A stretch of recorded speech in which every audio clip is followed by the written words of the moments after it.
Gabi na nang dumating ang magkapatid na Anita at Nitoy sa bahay na kanilang lola sa Guimaras. Galing pa sila sa Maynila.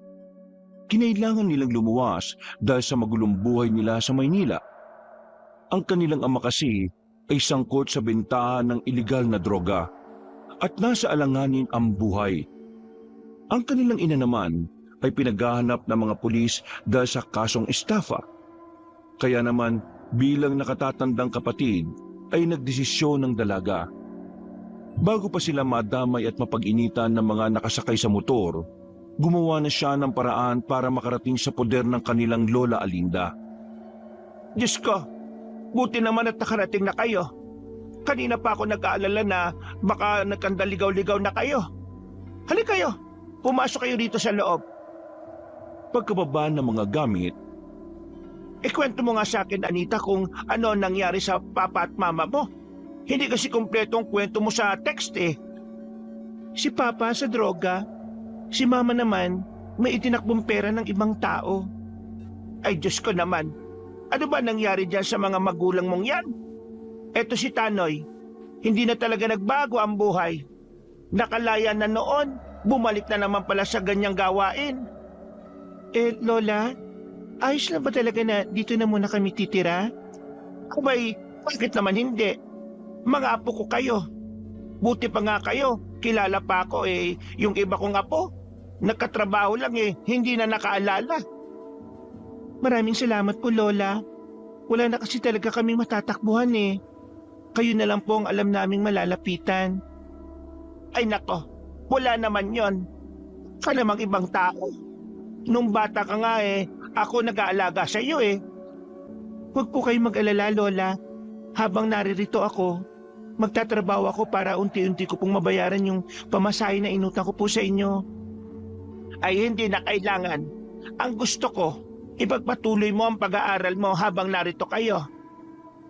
Hindi na po kasi ako mag-aaral, Lola. At kita man hindi. Matalinong bata ka. Sobrang mahal na kasi ang mga kurso ngayon. Parang mas maganda magtrabaho na lang ako para kahit papaano masuportan ko si Nitoy. Lalo na ngayon, wala naman na kaming magulang. Hindi ko naman din pwedeng iasa sa inyo lahat kasi alam ko nahihirapan na rin kayo magtrabaho. Kaya ang gusto ko sana makatulong ako sa inyo rito. Kung yan ang gusto mo at kung kakayanin mo naman bakit naman hindi? Kayo lang naman ang inaalala ko Maraming salamat po talaga, Lola. Babawi po ako sa inyo. Ay, saka mo na isipin yan. Nako, 9:00 na pala. Nagsikain na ba kayo? Kumain na kayo habang mainit pa yung naluto kong tinola. Naku, saktong-sakto. Hindi pa po kami nakain. Ay, teka. Ano ba tong kapatid mo? Bakit naman hindi man lang nagsasalita? Marunong na ba magsalita to o hindi? Nahihiya lang po yan sa inyo. Kasi ngayon lang po kayo nagkita Hay, Nitoy. Huwag kang maya sa akin ha. Lola mo ko. Parang magulang mo na rin ako. Hello po, Lola. Nitoy po ang pangalan ko. Ayan, parunong ka naman pala magsalita Akala ko naman hindi nakakapagsalita ang batang ito. natawa na lamang ang matandang si Alinda. Maya-maya lamang ay kumain na rin sila. Sabay-sabay sila sa hapagkainan. Kahit na papaano, naibsa ng kalungkutan ni Anita. Ngayong nasa poder na sila ng kanilang lola, pakiramdam ni Alinda ay may panibagong buhay silang bubuksan. Mabilis na lumipas sa mga araw. 1 linggo na kagad sila roon. Kahit na laking Maynila, kahit na papaano ay unti-unti na rin silang nasasanay sa paligid. Kung minsan ay may kinakausap na rin silang mga kalugar nila. Ate, bakit kanina ang daldal nung ale? Ang dami niyang sinasabi tungkol sa atin.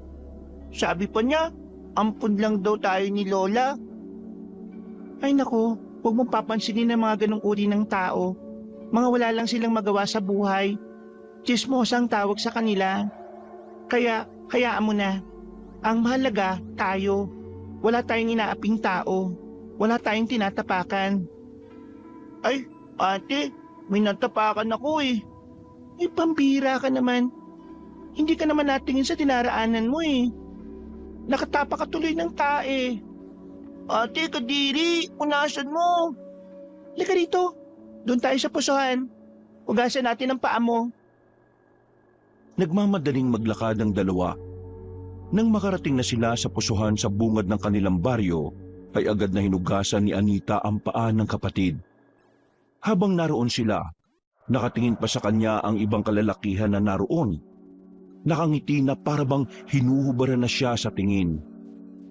Nakakaramdam na siya ng pagkailang, lalo na't ilang araw na rin niya yung nararanasan. Uy, mga mata nyo, tutusukin ko yan. Makatingin kayo parang ngayon na kayo nakakita ng babae ah. Magsilayas nga kayo rito sa pusuhan. Magsasapakin ko yung mga pagmumukha nyo eh. Humanga si Anita sa ginawang yun ng lalaki. Hindi niya inakala na may ganong lalaki pa pala sa lugar na yon. Ang akala niya kasi ay puro manyaki sa mga naroon. Tumingin sa kanya ang binata. Bagyang singkit ang mga mata nito.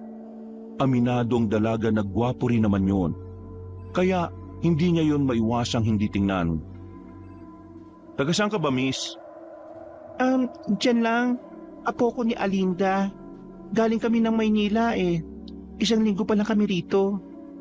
Sa susunod ayus-ayusin mo yung suot mo. Sa puntong ito ay nawala ang paghanga niya sa lalaki. Napalitan ito ng inis. Pakiramdam niya kasi ay siya pa ang sinisising may kasalanan kung bakit siya nabastos. Bakit? May problema ba sa suot ko? Maiksi ang suot mong short eh. Malamang sa malamang. May titingin talaga dyan sa'yo. At sisipulan ka talaga. Kasalanan ko ba kung bakit ako binastos? Oo. Kasi hindi mo inaayos ang suot mo. Eh di sinasabi mo pala na ako ang dapat mag-adjust para sa mga manyakis na yon? Para hindi ka mabastos, gumawa ka ng paraan para hindi ka mabastos. Ganun lang kasimple. Wala naman sa pananamit ng babae ang problema eh. Nasa utak yung mga lalaki yan. Kasi kahit nga mga madre, nagagawang bastusin ng mga lalaki eh. Paano mo papaliwanag yun? Nakasuot na sila ng mahaba, pero binabastos pa rin. Ibig sabihin, kahit na anong suotin ng babae, kung talagang bastos ka, bastos ka. Hindi mga babae ang dapat mag-adjust sa pagiging manyakis ng mga kalalakihan. Dapat kayong mga lalaki ang simulang ayusin ng mga ugali nyo. Kasi kami mga babae ay hindi magdadamit para sa pantasya ng mga lalaki. Nagsusot kami ng mga gusto namin dahil doon kami mas nagiging komportable sa sarili namin. Ate, galit ka na ba? Di ako galit nito eh. Hugasan mo na yung paa mo na puro tae. Oo, kalma. Di naman ako nakikipag-away eh. Yung pag-iisip mo kasi baluktot. Parang gusto mo pa yatang ibalot ko ang buong katawan ko para lang wala sila makitang balat ko. Yung ba gusto mo? Sabihin mo lang para sa susunod na lalabas ako. Hindi na magkasala mga lalaki sa kakatingin sa akin. Oo, teka. Bakit ka naman sumisigaw? Pinagtitinginan na tayo ng mga tao rito. Huwag mo ako sigawan. Hindi mo ako kilala. Mas lalong hindi mo ako kilala. Kung alam ko lang na bulok ang mindset mo, sana hindi mo na lang ako pinagtanggol kanina eh. Ganyan pa talaga sinabi mo sa halip na magpasalamat? Ay nako, mga taga Maynila nga naman oh. Wow! Di salamat. Sobrang salamat ah. Salamat at pinagtanggol mo ko. Tapos ako pa sinisisi mo ngayon kung bakit ako nabastos. Ay naku, ang ingay mo. Maingay talaga ako. Bakit? Akala mo porki babae ako? Masisindak mo ako? Hindi mo rin ako kilala. Hindi mo alam kung anong buhay meron kami sa Maynila. Kuya, mahirap lang po buhay namin. Huwag mo kinakausap yan. Pwede ba? Huwag mong tawagin kuya yan. Hindi kayo magkapatid niyan. Tara na, Nitoy. Ate, may tae pa ako sa paa. Sandali. Tiningnan ni Anita ng masama ang lalaki. Nakatingin lang din naman sa kanya yon na parabang nang aasar. Mga ilang sandali lang ay naglakad na rin sila paalis. Tumingin pa sandali ang dalaga at nakita niyang nakatingin din sa kanila ang binata. Inis ang babae. Akala niya kasi ay hahanga na talaga siya roon. Pero hindi pala. Iba ang naisip niyang ugali ng binata sa kung anuman ang ipinakita nito. Ate, bakit ba galit na galit ka kanina? Kilala mo ba yun? Hindi. Meron lang akong ipinaglalaban na karapatan ng mga babae. Kaya ikaw, kapag malaki ka na ha, palagi mong isipin na hindi kasalanan ng babae kung may mga manyakis na lalaki, ha? Opo ate. Mabuti naman at nakikinig ka sa akin. Pero ate, mukha naman siyang mabait eh. Bakit mo siya sinigawan? Naku, huwag na natin pag-usapan yan. Ang mabuti pa, bilisan mo maglakad kasi may tira-tirang tae pa dyan sa tsinelas mo. Pambira kang bata ka oh. Nang makarating na sila sa bahay nila, ay dali-daling nagtungo ang batang si Nitoy sa banyo. Naabutan naman nila ang kanilang lola na may kinukuha sa silong ng bahay. Nilapitan naman ito agad ni Anita. La, anong hinuhugot niyo dyan? Kinukuha ko lang yung mga tuyong kawayan dito sa ilalim. Para bukas ng umaga magsasalang na lang ako. Ako na po magsisibak. Marunong ka ba? Opo, naturuan naman ako ni Mama. Sa Maynila kasi, kapag wala na kaming gasol, nagkakahoy na lang kami. Ang dami mo talagang kayang gawin, Apo. Kumusta naman ang lakad nyo kanina ng kapatid mo? Nakapag-enroll na po si Nitoy. Kami pa lang po ang naka-enroll Sobrang aga. 2 buwan pa pala bago ang pasukan.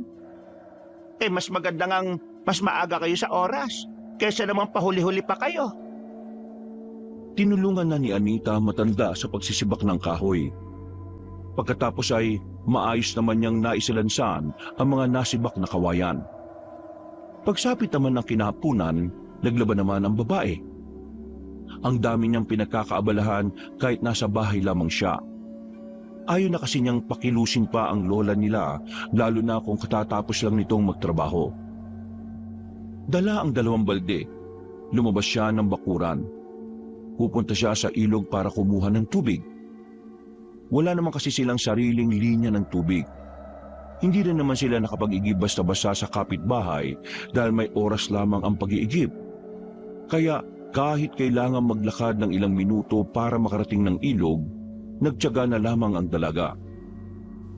Grabe. Ganito pala kalayo ang nilalakad ni Lola kapag naubusan siya ng tubig sa banyo. Mabuti na lang nandito na kami. Para kahit papaano matulungan ko naman siya pagdating sa ganitong bagay.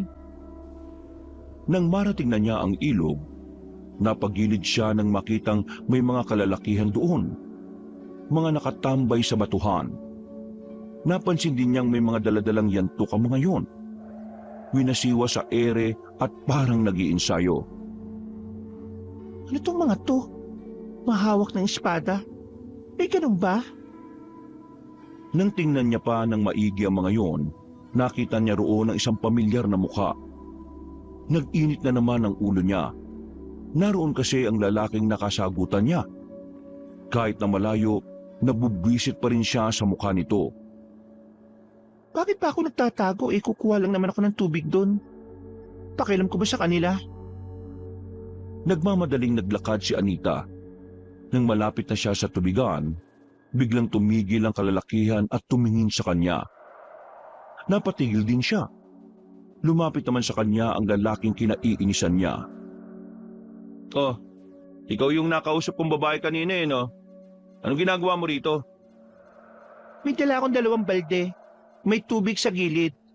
Baka siguro kukuha ako ng bato. Sa madaling sabi, mag-iigib ako ng bato. Nagtawanan ng mga kalalakihan, pero tumigil agad ang mga yon nang tumingin ng masama ang binata. Kayo, anong ginagawa niyo rito? Nag-iinsayo kami para sa mga aswang. Kaya huwag ka magulo.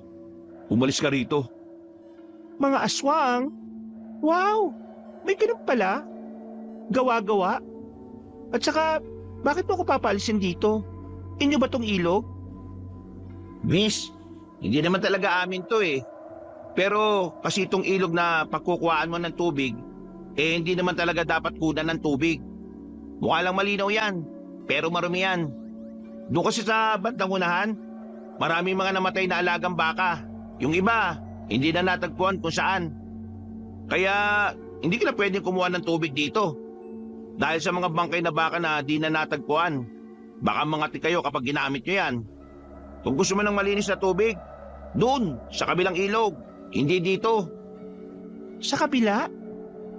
Oo. Nakadaan ka na ba sa barangay? Sa likuran ng barangay ka dumaan. Dumiretso ka lang at may makikita ka mga tao na nandun. Sa loob nun, ilog na. Maraming nag-iigib doon. Noong mga sandaling yon, tila nakaramdam ng hiya ang dalaga. Parang gusto na lang niyang magtago sa ilalim ng lupa. Tumalikod na siya kaagad, pero may pahabol pa na sinabi ang binatang si Benjamin. Ganyan ba talaga ang mga babae? Panay putak? Kahit wala namang alam? Pare, hayaan mo na, huwag mo na patulan. Hindi na lamang sumagot ang babaeng si Anita. Agad na rin siyang naglakad at hindi na lumingon pa. Napapahawak na lamang siya sa kanyang noo habang naglalakad. Hindi na niya napansin ang isang lalaki na muntikan na niyang mabangga. Buti na lang ay nailagan niya yun. Tumigil siya para humingi ng paumanhin. Nakatigil din ang lalaki. Pagtingin niya roon, hindi niya mapaliwanag ang kanyang nararamdaman. Para kasing bigla na lang siyang kinabahan na hindi naman niya maintindihan. Pasensya na po. Alam mo ba kung saan dito yung bahay ng albularyo? Albularyo? Hindi ko po alam eh. Bago lang po ako dito. Hindi na sumagot ang lalaki. Naglakad na rin yung palayo na parabang walang nangyari. Nagkibit balikat na lamang si Anita. Nawirduhan man siya sa nakausap niya, pero hindi na lamang niya yun pinansin. Tumungo na lamang siya sa kabilang ilog. Pagdating niya roon, ay totoo nga ang sinasabi sa kanya. May mga taong naglalaba roon, kaya dali-dali na rin siyang lumapit at nagsalok ng tubig. Nang maglakad na siya pauwi, sumakit agad ang braso niya kahit wala pa siyang isang minutong nagbubuhat ng balde. Hindi naman kasi talaga sanay ang katawan niya sa pagbubuhat ng mabigat. Idagdag pa na hindi rin naman malaman ang braso niya. Grabe, ganito kahirap ang dinaranas ni Lola kapag nag-iigib. Nang bubuhatin na sana niya ulit ang balde, isang lalaki ang nakasalubong niya. Nakangiti pa yon nang makita siya. Tumigil yon sa harapan niya at tumingin sa bitbit niyang dalawang balde. Ikaw yung kanina, di ba? Buti na lang may nakalimutan ako sa bahay kaya nakita kita ngayon. Akin na, tulungan na kita. Ha? Hindi na. Hindi naman tayo magkakilala eh. David nga pala. Ha? Sabi mo hindi tayo magkakilala eh. Kaya yan, magpakilala tayo sa isa't isa para pwede na kitang tulungan. Anita nga pala. Apo ka ni Aling Alinda, di ba? O sige, ihatid na kita. Ako na magbubuhat. Naku, hindi na. Nakakaya naman. Alam mo, si Benjamin talaga ang gumagawa ng ganito. Kaso, abala siya eh. Tinuturuan niya kasi yung mga bagong miyembro. Kaya ako na lang muna. Wala nang nagawa pang dalaga ng buhatin na ni David ang dalawang balde. Sumunod na lamang din siya sa paglalakad. Nakakaramdam ng pagkahiya. Pero para mabawasan yon, ay sinubukan na lamang niyang magbukas ng usapan. Bagong miyembro? Anong klaseng samahan ba meron kayo? Mga ano ba kayo? Mga kasali sa frat? Frat? Hindi ah. Mga samahan kami na tumutugis sa mga aswang. Mga alin? Mga aswang. Alam mo ba yung aswang? Oo, alam ko yun. Palagi ko napapanood sa horror yun eh. Pero totoo ba yung mga aswang ngayon? Hindi naman kami bubuo ng samahan kung alam naming haka-haka lang. Wala naman kasing ganyan sa Maynila eh. Malay ko ba kung gawa-gawa lang yun ng mga matatanda? Gusto mo bang makakita ng aswang para maniwala ka? Ha? O di, takot ka rin makakita ng aswang. Kasi sa isip mo, totoo sila. Napapailing na lamang si Anita. Hindi na niya pinatulan pa ang usapan na yon dahil hindi na rin naman niya alam ang sasabihin. Makalipas ang ilang sandali, nakarating na rin sila sa kanilang bahay. Ipinasok pa ni David ang 2 balde ng tubig sa banyo nila. Nako, maraming salamat David. Pasensya ka na't naabala ka pa ha. Ay, wala naman pong problema yon, Aling Linda. Naawa ko sa kanya kasi ang liliit ng braso niya tapos ang bigat-bigat ang binubuhat. Nako, salamat talaga. Hayaan mo sa susunod, patatambayin ko kayo rito kapag nakagawa na ako ng tablay at puto. Yun. Pero alis po muna ako. May ensayo pa po kami. Anita, mauna na ako ha. Ngumiti na lamang ang babae. Kumuway pa si David ng makalayo na ito. Pagpasok naman nila sa bahay, hindi na naiwasan ni Anita na magtanong sa kanyang lola. Lola, kilala mo ba yung Benjamin? Oo, si Benjamin. Siya kasi ang nagkukusang magbuhat ng mga tubig ko minsan. Dinadala niya talaga rito. Ay bakit? Nakausap na ba kayong dalawa? Nako, tingin ko magkakasundo kayo ng batang yon. Nakita ko po kasi siya sa ilog. Nagpa-practice ng yantok. Tanong ko lang, totoo bang para sa mga aswang yung ginagawa nila? Ay oo, kilala ang sama nila rito sa amin bilang tagapuksa ng mga aswang. Marami sa mga miyembro nila, kapwa nila kabataan. So, totoo ang mga aswang? Oo naman, totoo sila. Sino ba nagsabing hindi? Ewan ko. Nagtanong lang naman ako sa inyo kasi curious po ako. Narinig ko din po kasing sinabi ni David kanina. Akala ko nagbibiro lang siya. Ay, totoo nga yun. Kaya kayo magkapatid, wag na wag kayong aalis ng bahay paggabi ha. Lalo na kapag wala naman kayong kasamang lalaki na magtatanggol sa inyo. Mabuti sana kung kasama nyo si David o kaya si Benjamin. Si David pwede pa. Yung Benjamin, ewan ko na lang. Bakit? Nakapag-usap na ba kayo ni Benjamin? Hindi pala. Nabanggit ko lang naman. Mabait na binata si Benjamin. Sigurado makakasundo kayong dalawa. Napapailing na lamang si Anita. Iniisip pa lang kasi niyang magkaibigan sila ng lalaking nakasagutan niya ay parang hindi na niya kaya. Iritang-irita pa naman siya sa mga ganong klase ng lalaki. Mabilis na lumipas sa mga araw. Dumating na rin ang araw ng pasukan ng mga bata. Kagaya ng ipinangako ng dalaga, habang wala pa siyang matinong trabaho, ay ihahatid sundo niya si Nitoy sa eskwelahan. Wala namang problema doon ang kanyang lola. Gusto rin naman ni Aling Linda yon dahil naninibago pa si Nitoy sa lugar. Isa pa, kailangan din ni Nitoy ng makakasama dahil wala naman tricycle na masasakyan doon. Nilalakad lang kasi ang eskwelahan mula sa kanila. Kaya medyo malayo yon.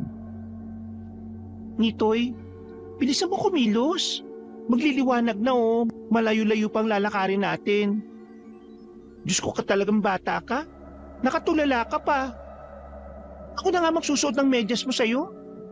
Ate, antok pa po ko Hoy Nitoy, hindi ka pwedeng tatamad-tamad no? Di ba sabi mo paglaki mo bibili ka ng maraming sasakyan? Hindi mo magagawa yon kung ngayon pa lang hindi ka na nagsisipag. Bakit sabi ng mama ng classmate ko, okay lang walang diploma basta may diskarte? Alam mo, may mga taong kahit na anong gawing diskarte sa buhay, nahihirapan pa rin makabangon. Sila yung mga taong hindi napagkaitan sa maraming bagay. Parang ganun din tayo, kasi maraming wala sa atin Kaya sa mga kagaya natin, hindi lang dapat diskarte meron tayo. Dapat meron tayong kasangkapan para makalaban sa buhay. Yung diploma, edukasyon at kaalaman, yun ang pinakamabisang sandata para lumaban sa hamon ng buhay natin. Diskarte? Tama naman na dapat meron ka nito. Pero kung diskarte lang ang meron ka at wala kang kaalaman sa mga bagay na dapat natutunan mo bilang tao, mas mabagal ang pag-usad mo. Pero kung may pinag-aralan ka, may tinapos ka, mas maraming pinto ang nakabukas para sa'yo. Mas maraming opportunity. Kung puro lang diskarte ang meron ka, mabibilang mo lang sa daliri ang mga oportunidad na naghihintay. Kung minsan pa nga, wala. At para magkaroon, kailangan mo pang makipag-agawan sa iba. Pero kung may tinapos ka at may diploma ka, oportunidad na ang lalapit sa'yo. Lalo na kapag ginalingan mo sa pag-aaral. Ang dami mong sinabi, ate. Hindi ko na maintindihan. Maintindihan mo rin balang araw. Ay, nako. Hindi pa naman niya maintindihan. Dapat hindi ko na lang sinabi. Ang haba-haba. Tama ang ate mo, Nitoy. Hola, akala ko ba alas 6 ka pagigising?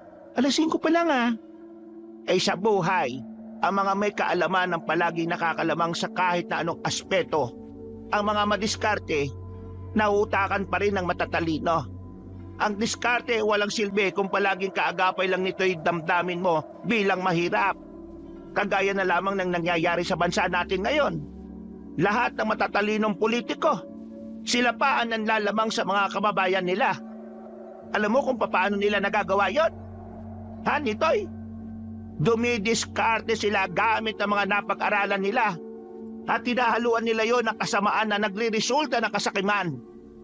Kaya ikaw kung sakali mang magtatagumpay ka balang araw, gamitin mo ang mga nalalaman mo sa kabutihan. Mas iniaangat ng Diyos sa mga taong mabubuti, nagpapakumbaba. Lola naman, mas mahirap intindihin yung sinabi nyo. Masyado pa siyang bata, la. Di lang naman yon para kay Nitoy Para rin sa'yo yon, Anita. Kapag nagkaroon ka ng pagkakataon, mag-aral ka. Ayokong dumating ang araw na maloko ka ng mga taong may mas nalalaman kaysa sa'yo. Tumungo na lamang si Anita. Batid niyang may punto ang kanyang lola.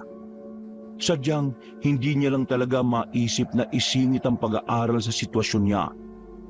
Nasa punto na rin kasi siya ng kanyang buhay na mas uunahin na niya ang kapatid kaysa sa sariling pangarap. Maya-maya lang ay umalis na rin ang magkapatid. Madilim-dilim pa ang paligid. Ganito palagi ang oras ng kanilang alis para hindi sila malate. Marami pa rin kasi silang mga daraanan. May mga nakakasabay naman sila sa kanilang paglalakad kaya kahit na papaano, hindi naman sila nababahala sa daan. Pero sa mga sandaling ito, nagtataka sila kung bakit wala man lang silang nakikitang ibang naglalakad. Ate, bakit wala tayong kasabay?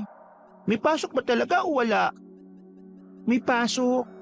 Wala namang balita sa radyo na wala Ikaw talaga? Pinapanalangin mo talaga mawalan ng pasok ka, no? Nagtatanong lang naman ako, ate. Nagtataka po kasi ako bakit walang naglalakad na iba baka kasi masyado tayong maaga. Diba kasi minsan, pasikat na ang araw kapag naglalakad tayo rito? Bakit ba kasi ate sobrang aga natin palagi? Ay naku, mas maganda na maaga ka kaysa late ka.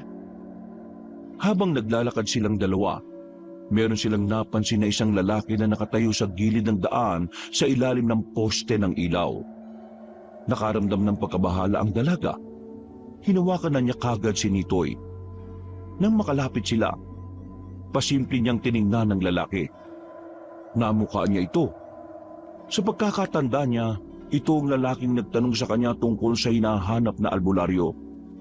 Nagtama ang kanilang paningin, pero agad din naman niyang itinuon ng tingin sa ibang direksyon. Ate, kilala mo ba yun? Bakit ko naman makikilala yun Hindi naman ako kumakausap sa ibang lalaki, maliban na lang kay David. Nakatingin kasi sa'yo, ate. May gusto yata siya sa'yo. Ate, maganda ka ba talaga? Bakit maraming tumitingin sa'yo? Ay naku, tumigil ka na nga. Iyan ka na naman Ituon mo na lang ang atensyon mo sa paglalakad. Baka mamaya may mumurito. Nakaramdam ng takot ang batang lalaki nang sabihin ni Anita. Nanahimik na ito at tumigpit ang pagkakahawak sa kamay ng dalaga. Makalipas ang kalahating oras, narating na rin nila ang paaralan. Kakaunti pa lang ang mga estudyanteng naroon, pero iniwanan na niya ang kapatid sa loob. O ano, uwi na ako. Extra pa ako sa palengke para may baon ka na ng pang-isang linggo. Huwag kang gagawa ng kalokohan at huwag kang aalis sa school mamaya dahil susunduin kita. Opo, ate. Naglakad na rin papasok ang bata. Bumuntong hininga naman si Anita. Pero kahit na papaano, ay natutuwa siya dahil kahit wala na sila sa Maynila, nagagawa pa rin makasabay ni Nitoy sa pag-aaral. Sinimulan na ulit niyang maglakad. Sa hindi inaasahang pagkakataon, nakasabay niya si David at Benjamin. Meron kasing hinatid ang dalawang binata. Hindi na nga sana niya kakausapin ang mga yon, kaso masyadong makulit si David sa kanya. Uy! Magandang umaga, Anita! Sabay na tayo maglakad, ha? Naghatid ka rin kay Nitoy, ano? Oo. Kami naman, naghatid sa kapatid ko at sa pamangkin nitong si Benjamin. Ganun ba? Anita, gusto mo bang sumama sa Sabado? Meron kasi kaming libreng seminar. Ititipon namin yung mga residente. Magbibigay kami ng kaalaman tungkol sa mga aswang. Para naman, aware sila kung ano mga nilalang na yon. Ganyan ba talaga siniseryoso ng mga tao sa atin ang tungkol sa mga aswang? Oo naman. Dati kasi, may nangyari na talagang umukit sa utak ng lahat. Ayaw na namin mangyari ulit yun. Kaya yung mga bagong henerasyon ngayon na residente, dapat may alam para hindi sila mangmang tungkol sa mga salot na nilalang na yun. Ano? Sama ka rin, ha? Wala namang masama kung makikinig ka. Libre lang yun, walang bayad yun. Sige, titingnan ko. Wala naman sanang problema kay Anita na sumama sa mga seminar. Nasanay din naman kasi siya sa Maynila sa mga ganoong klase ng ganap. Hindi lang talaga siya sanay na ang mga hindi kapanipaniwalang bagay ang pag-uusapan sa ganoong pagtitipon. Lalong-lalo na ang aswang. Naninibago siya sa sistema. Kakaiba kasi ang kulturang meron ng baryo na kinalalagyan niya. Tahimik lang siya habang naglalakad sila. Si Benjamin ay ganun din. Nakabalik naman sila ng baryo nang walang nangyayaring pagtatalo. Maraming salamat, David, sa pagsabay sa akin sa pag-uwi. Ay, wala yun. Hindi naman ibang tao sa amin si Aling Linde. Di ba, pre? Oo, mabait kasi si Aling Linde. Hindi kagaya ng iba dyan. Nagpaparinig ka ba? Oo, tama na. Masamang nag-aaway. Tara na, pre. O paano? Una na kami, Anita, Napapailing na lamang ang babae. Sa mga sumunod na araw, naging maayos naman ang takbo ng kanilang buhay. Kahit na papaano ay kumikita naman si Anita sa pagtitinda sa palengke. Umi-extra-extra siya sa kakilala ng kanyang lola Linda. Kahit na medyo abala sa pagtitinda, ay hindi naman niya napapabayaan ng kanyang kapatid. Kahit na nakakapagod, hatid sundo pa rin niya ang bata. Isang beses, dahil nagkaroon siya ng kaunting problema sa pagtitinda, 6:00 na siya ng gabi nakaalis para sunduin ang kanyang kapatid. Mas lalo siyang kinabahan nang malaman na wala na sa eskwelahan si Nitoy. Pero laking pasalamat na lamang niya nang maabutan niya ang bata na naglalakad sa gilid ng daan. Nagulat pa nga ito nang lapitan niya. Baka sa mukha ng bata ang pagkataranta. Ano ka ba naman? Di ba sinabi ko sa'yo na huwag kang aalis kapag hindi pa ako nakakarating sa school ninyo? Ate, yung lunch bag ko, nabitiwan ko eh. Ha? Saan mo nabitiwan? Doon sa isang nakakatakot na baryo. Ha? Ano pinagsasabi mong bata ka? Ate, kanina, kasama ko yung mga kaklase kong naglalakad kami. Tapos sabi nila, punta raw kami sa nakita naming daan. Tapos, nung nandun na kami, bigla nila akong iniwan. Yung pamangkin ko ni Kuya Benjamin ang pasimuno eh. Ay naku, makulit talaga yung pamangkin niya eh. Manang-mana sa tito niya. Ay, naiinis na ako dyan. Tapos ate, may narating pa akong baryo. Nakakatakot po yung baryo eh. At teka, paano nakakatakot pa yung sinasabi mo? Nakakatakot kasi nakakarinig ako ng mga kakaibang tunog. Para pong mababangis na hayop. Para silang mga gutom na gutom eh. Parang yung aso nila Aling Papita na si Brownie kapag aagawan ng pagkain. Gumaganto sila ate oh. Gumaganito oh. Akala ko po nung una, mga hayop lang po sila eh. Pero nung sumilip ako ate, nakita ko po yung mga mukha nila. Bakit po ibang mukha nila ate? Hindi po sila basta pangit lang po eh. Parang monster po sila ate. Basta, huwag mo na lang isipin yan. Kasi baka ano lang naman sila, baka Halloween party nila, naka-costume lang. Pero ate, wala pa naman pong araw ng patay eh. Malay mo, advance sila dito. Ate, nakakatakot po talaga sila. Nasa mo ba naiwan yung lunchbox mo? Hindi natin pwedeng pabayaan na lang yon. Bigay sa'yo ng lola mo yon. Pinaghirapan niyang pagbili nun. Ituturo ko ba sa'yo ate kung saan? Malamang, alam nga namang hulaan ko. Nakakatakot kasi bumalik to ate. Kailangan natin balikan kasi kapag nalaman ni lola na nawala mo yon, baka mamaya malungkot yon. Baka mamaya isipin niya, hindi mo yun pinahahalagahan.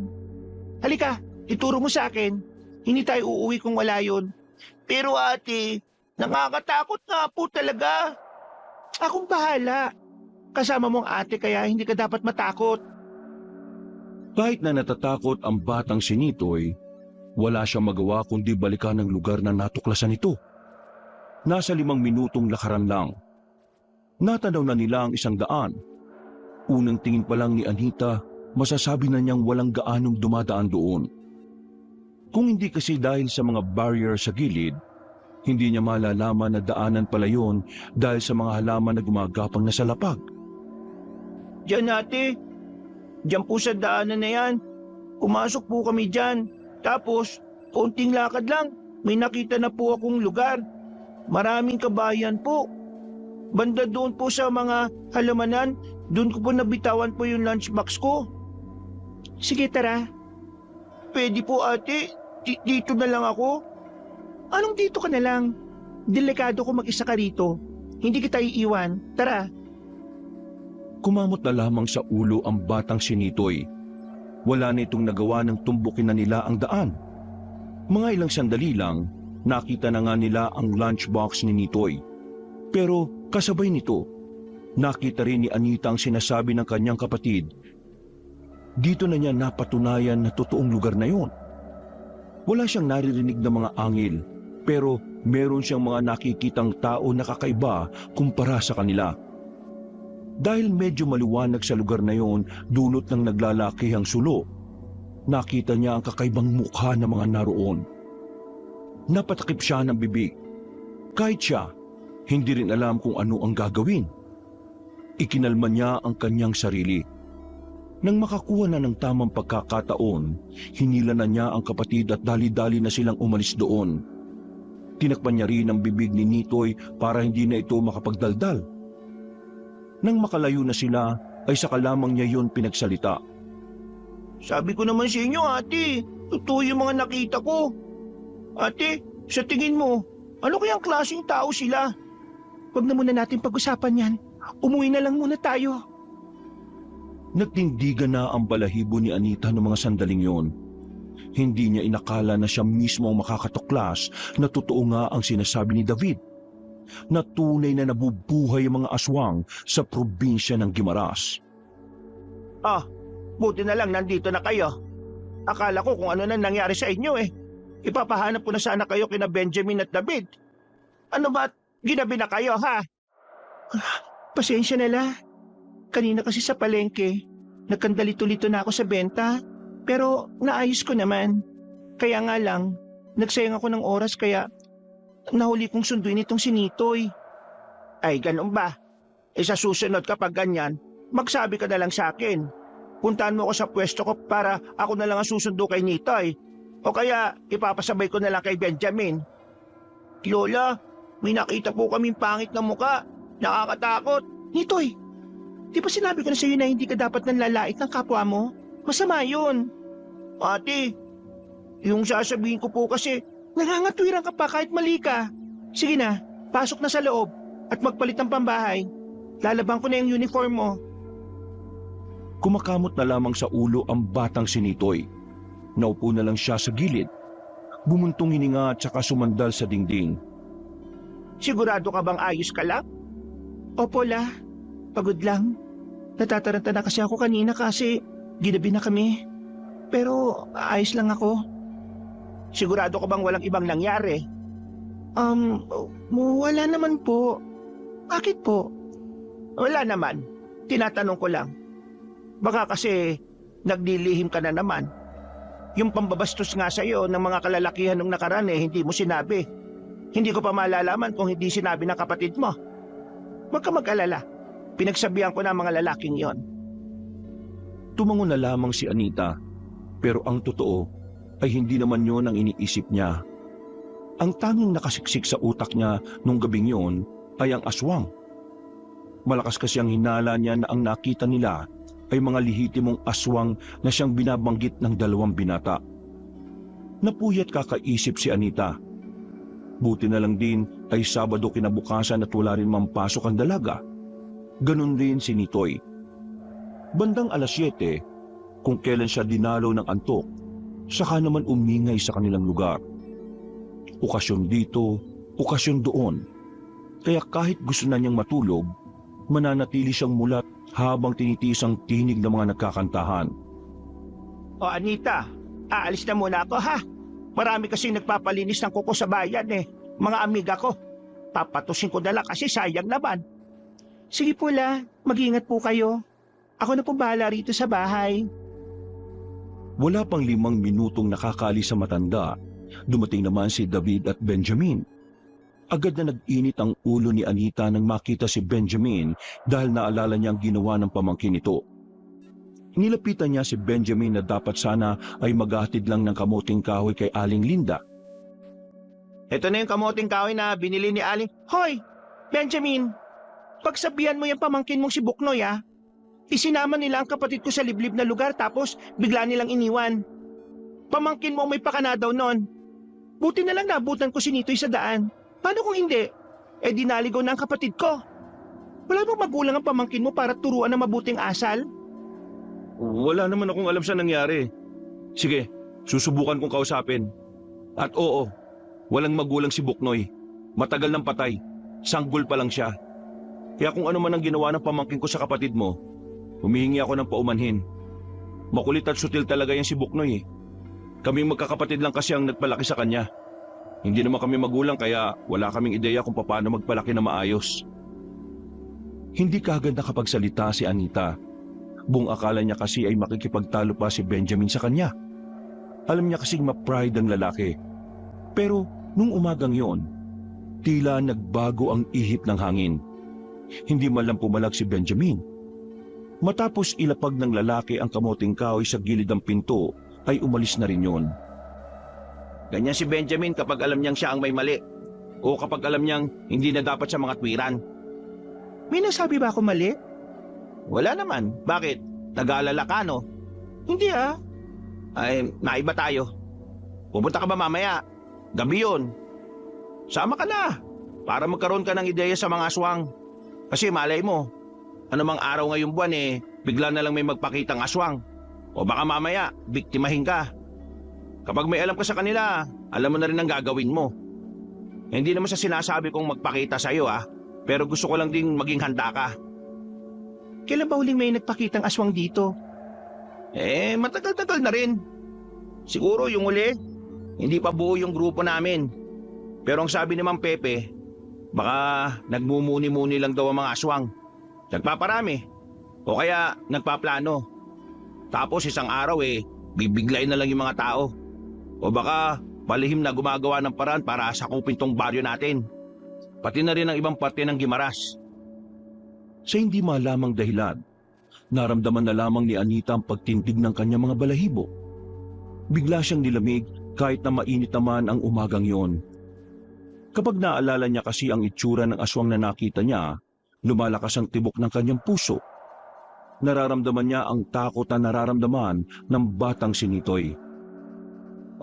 Mamaya 6:00 ng gabi, asahan kita Nagdadalawang isip ang dalaga kung pupuntahan niya ba ang sinasabi ni David.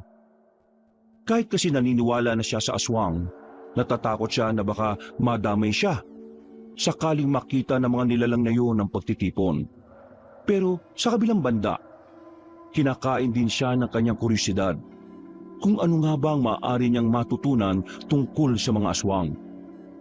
Kinagabihan, dumating na ang kanyang lola. Nagpaalam siya rito at pinayagan din naman siya kaagad. Mataas kasi ang tiwala na matanda sa dalawang lalaki. Pati na rin sa samahan na kinabibilangan ng mga yon. Magpatid ka na lang sa kanila kapag medyo alanganing oras na kayo natapos, ha? Hindi na lang. Pakasaglit lang din naman yon. Nakakaya naman kasi sa kanila kasi baka maabala ko pa. Ang sabihin mo, ate, galit kayo lang. Sige na po, La. Mauna na po ako. Bago siya lumabas ng kanilang bakuran, ay tinapunan niya pa ng masamang tingin ng kanyang bunsong kapatid. Napakamot na lamang sa ulo ang bata. Maya-maya lamang, nakarating na rin ang babae sa ilog kung saan idinaraos ang sinasabing seminar. May mga tent na nakalatag doon. May mga upuan din na mahahaba na yari sa katawan ng nyog. Nice, nice, nice. Sabi ko na nga ba, pupunta ka eh. Curious lang din naman ako kung anong meron sa mga sa mga, alam mo na, aswang-aswang. Marami ka matututunan dito. Pero, uy pare, hindi ka man lang bababati ng magandang gabi kay Anita? Ano naman ang maganda sa gabi? Nasa harapan mo na, hindi mo pa makita. Oops, tama na. Baka mag-away na naman kayo eh. Ay nako, para talaga kayong aso't pusa. Sa ganyan nagkatuluyan ng lolo't lola ko eh.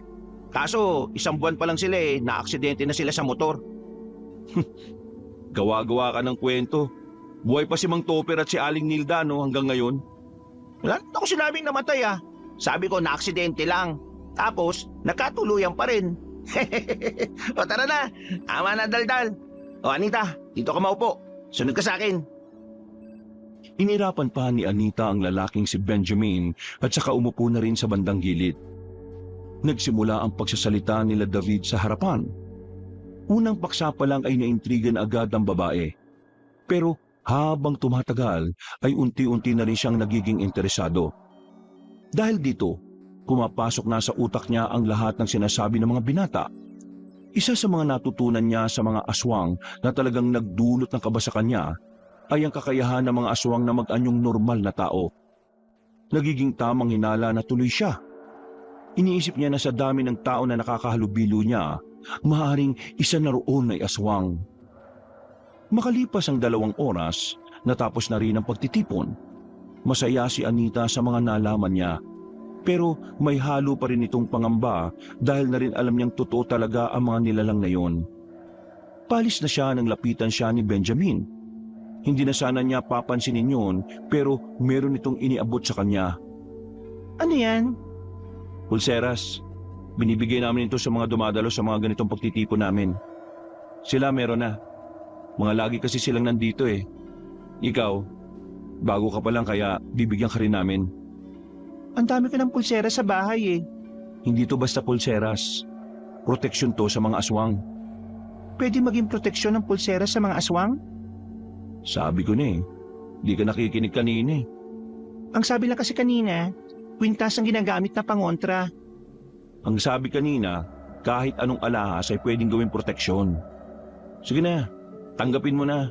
Dami pang dada eh. Ano naman epekto nito sa mga aswang? Kahit malapitan kanila, hindi kanila mahahawakan. Kapag nahawakan kanila ng suot mo yan, makakaramdam sila ng matinding sakit ng ulo. Hindi nga. Ay naku, bahala ka na nga sa buhay mo. Suotin mo kung gusto mo. Pero mas maganda na huwag mo na lang gamitin. Para kapag inatake ka balang araw, saka mo lang malalaman kung ano yung halaga niyan. Napangisi na lamang si Benjamin at naglakad na rin ito palayo. Hindi na lang din yun inintindi pa ng dalaga. Dali-dali na rin siyang umuwi.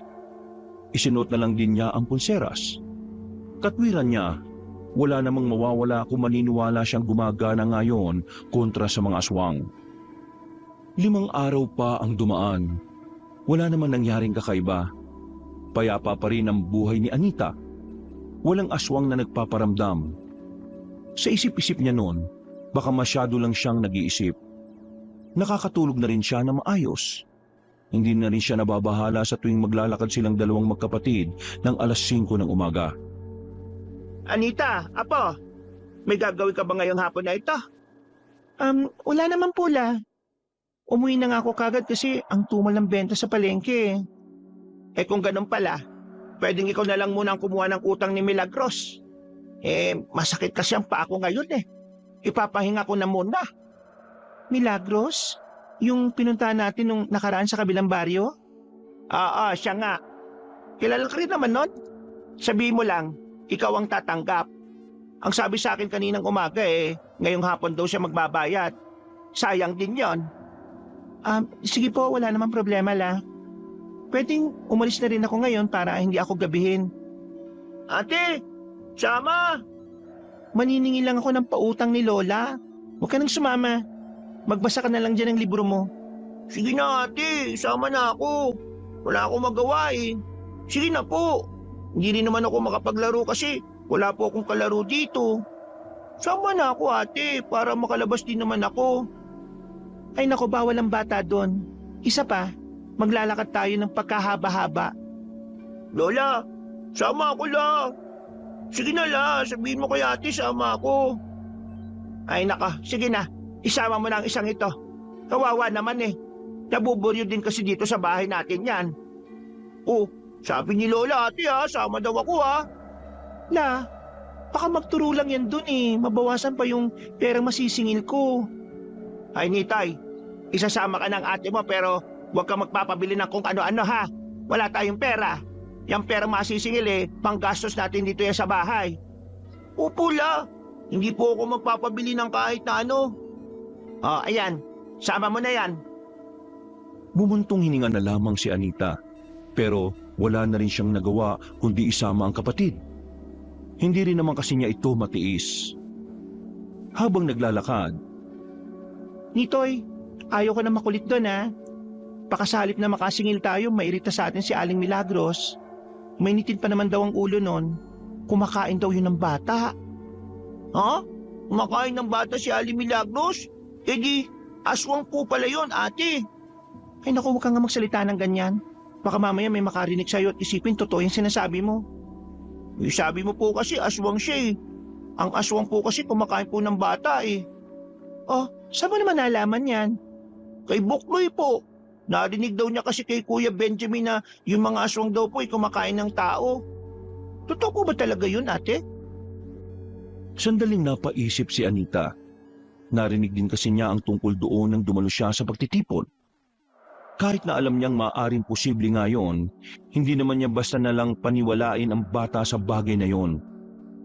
Hindi niya gustong yun na lamang palagi ang iniisip ni Nitoy. Ate, narinig mo ba ako? Oo, narinig kita. Pero wag mo nang isipin yung ganung bagay, no? Hindi kasi naman totoo yun Pero ate, sabay nating nakita na totoo yung mga ang kulit mo. Magmula ngayon, Nitoy ayaw ko nang naririnig sa bibig mo yung tungkol sa mga aswang-aswang na yan. Naintindihan mo ba ako? Bakit naman po ate? Naintindihan mo ba ako? Sumagot ka. Opo ate. Nanahimik na ang batang si Nitoy noong mga sandaling yon. Nakarating naman sila ng kabilang baryo na wala nang narinig si Anita na salitang aswang mula sa kapatid. Nasingil din nila si Aling Milagros ng walang kahirap-hirap. Sa katunayan, hinihintay din pala silang dumating na matanda. Ate, bakit kanina si Aling Milagros? Ang baliktad yung damit. Pampira ka talagang bata ka. Dami-dami mong napapansin. Ate, papagod na akong maglakad Pwede bang magpahinga na lang muna tayo sandali? Doon Tinuro ni Nitoy ang isang lumang kubo na nasa ilalim ng mga punong mangga. Napapailing na lamang din si Anita. Inaasahan na kasi niyang magrereklamo na rin ang bata. Pero hindi nakala ni Anita na ang pagpapahinga na yun pala ang simula ng kanilang magiging kalbaryo. Ate, mabait naman sa akin si Kuya Benjamin. Mas mabait pa nga siya kay Kuya David Masyado ka pang bata, Nitoy. Hindi ka pa marunong kumilatis ng tao. Nasasabi mo yan kasi akala mo porke naging mabait sa'yo ng isang beses totoong mabait na siya. Kahit sino, kayang-kayang magpanggap.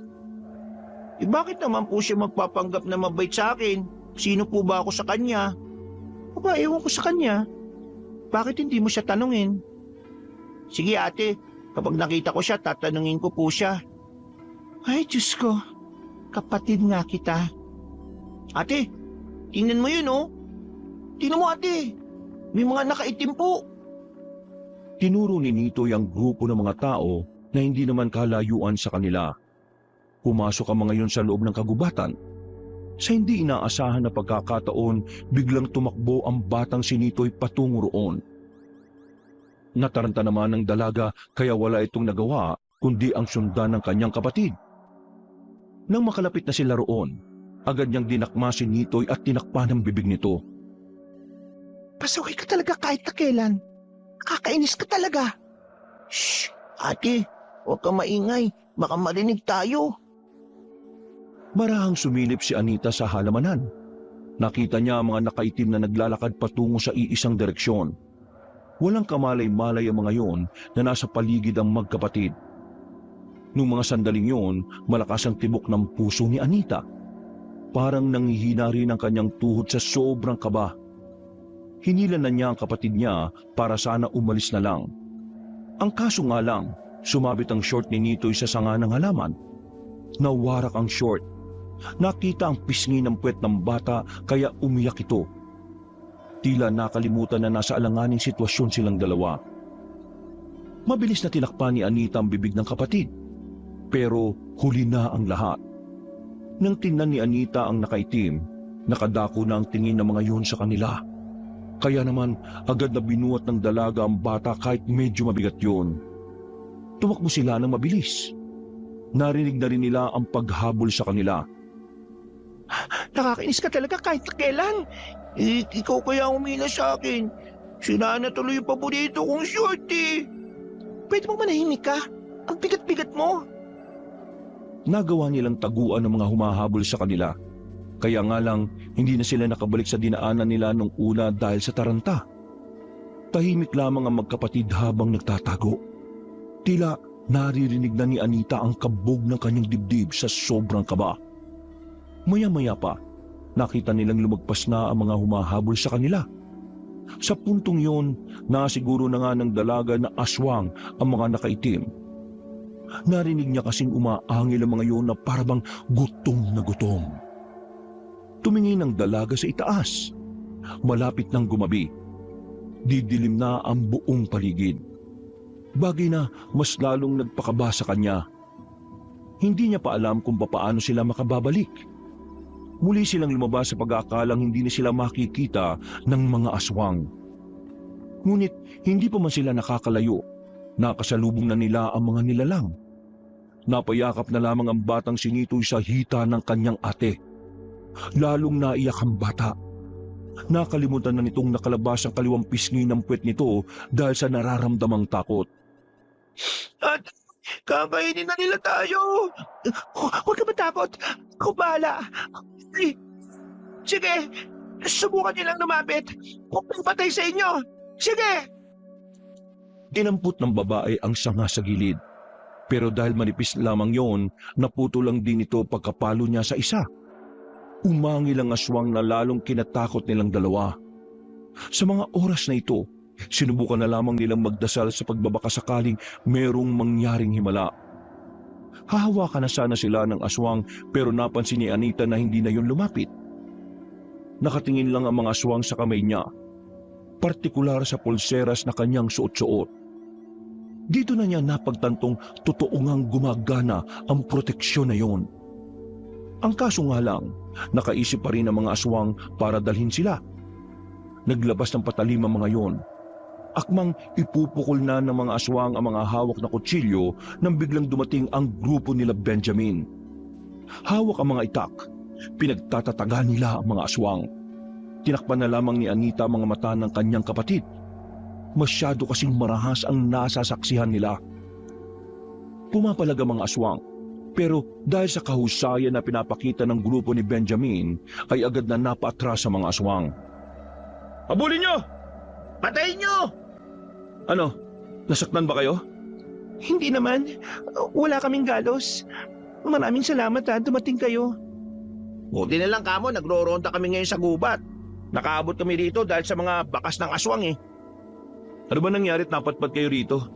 Ang layo na nito ah. Naningin lang kasi kami sa kabilang baryo. Tapos pauwi na kami. Itong batang to nakakita na naman ng nakaitim. Tapos Bigla na lang tumakbo papunta doon. Alangan namang hayaan ko to. Kaya ayan, napadpad kami rito. Hinabol nila kami. Ate, uwi na tayo. Tita, puwet ko eh. Ano naman ang nangyari dyan? Bakit nakadungo yung puwet ng batang yan? Pagila ko kasi sa kanya kanina para tumakas. Sumabit yung short niya sa sanga. Nako, hirap niyan.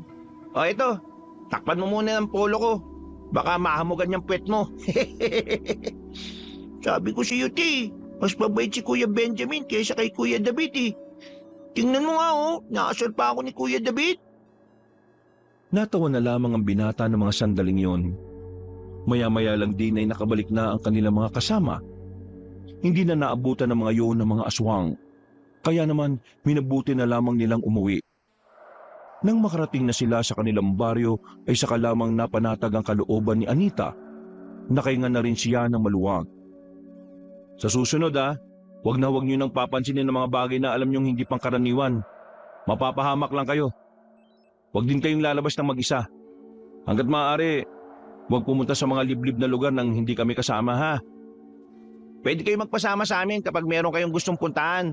At kapag papasok naman si Nitoy, pwede kayong sumabay sa amin. Maraming salamat sa inyo pero may pabor sana akong hingin sa inyo eh. Ano yun? Pwede bang huwag niyo munang sabihin kay Lola ang nangyari? Natatakot kasi ako na baka magalit siya.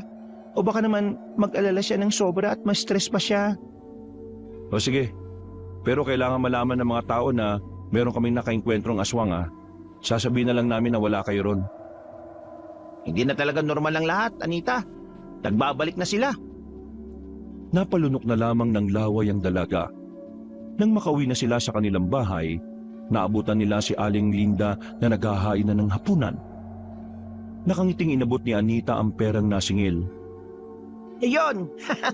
Maraming salamat sa inyo ha. Napagod ba kayo? Sakto ito. Merong tayong sinigang. Niluto ko talaga yan kasi alam kong gutom kayo pag-uwi. Lola? Pinandilata ni Anita ang bata.